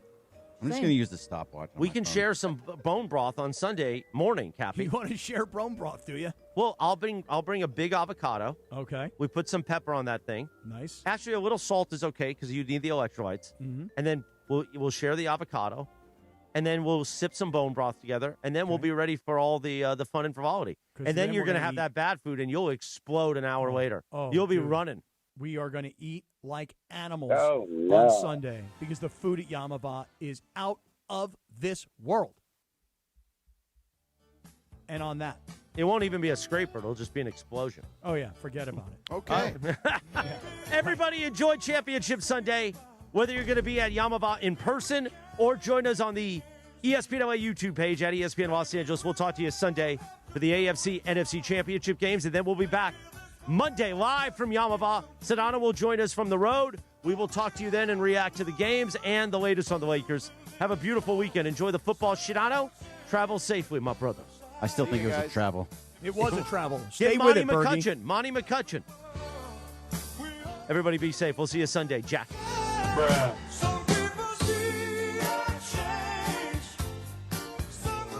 Losses than them, they would sue. I think there'd be lawsuits galore. Sue who? Who's in charge? Sue everybody. Sue who? Sue everybody, just like the Jerky Boys. Hey,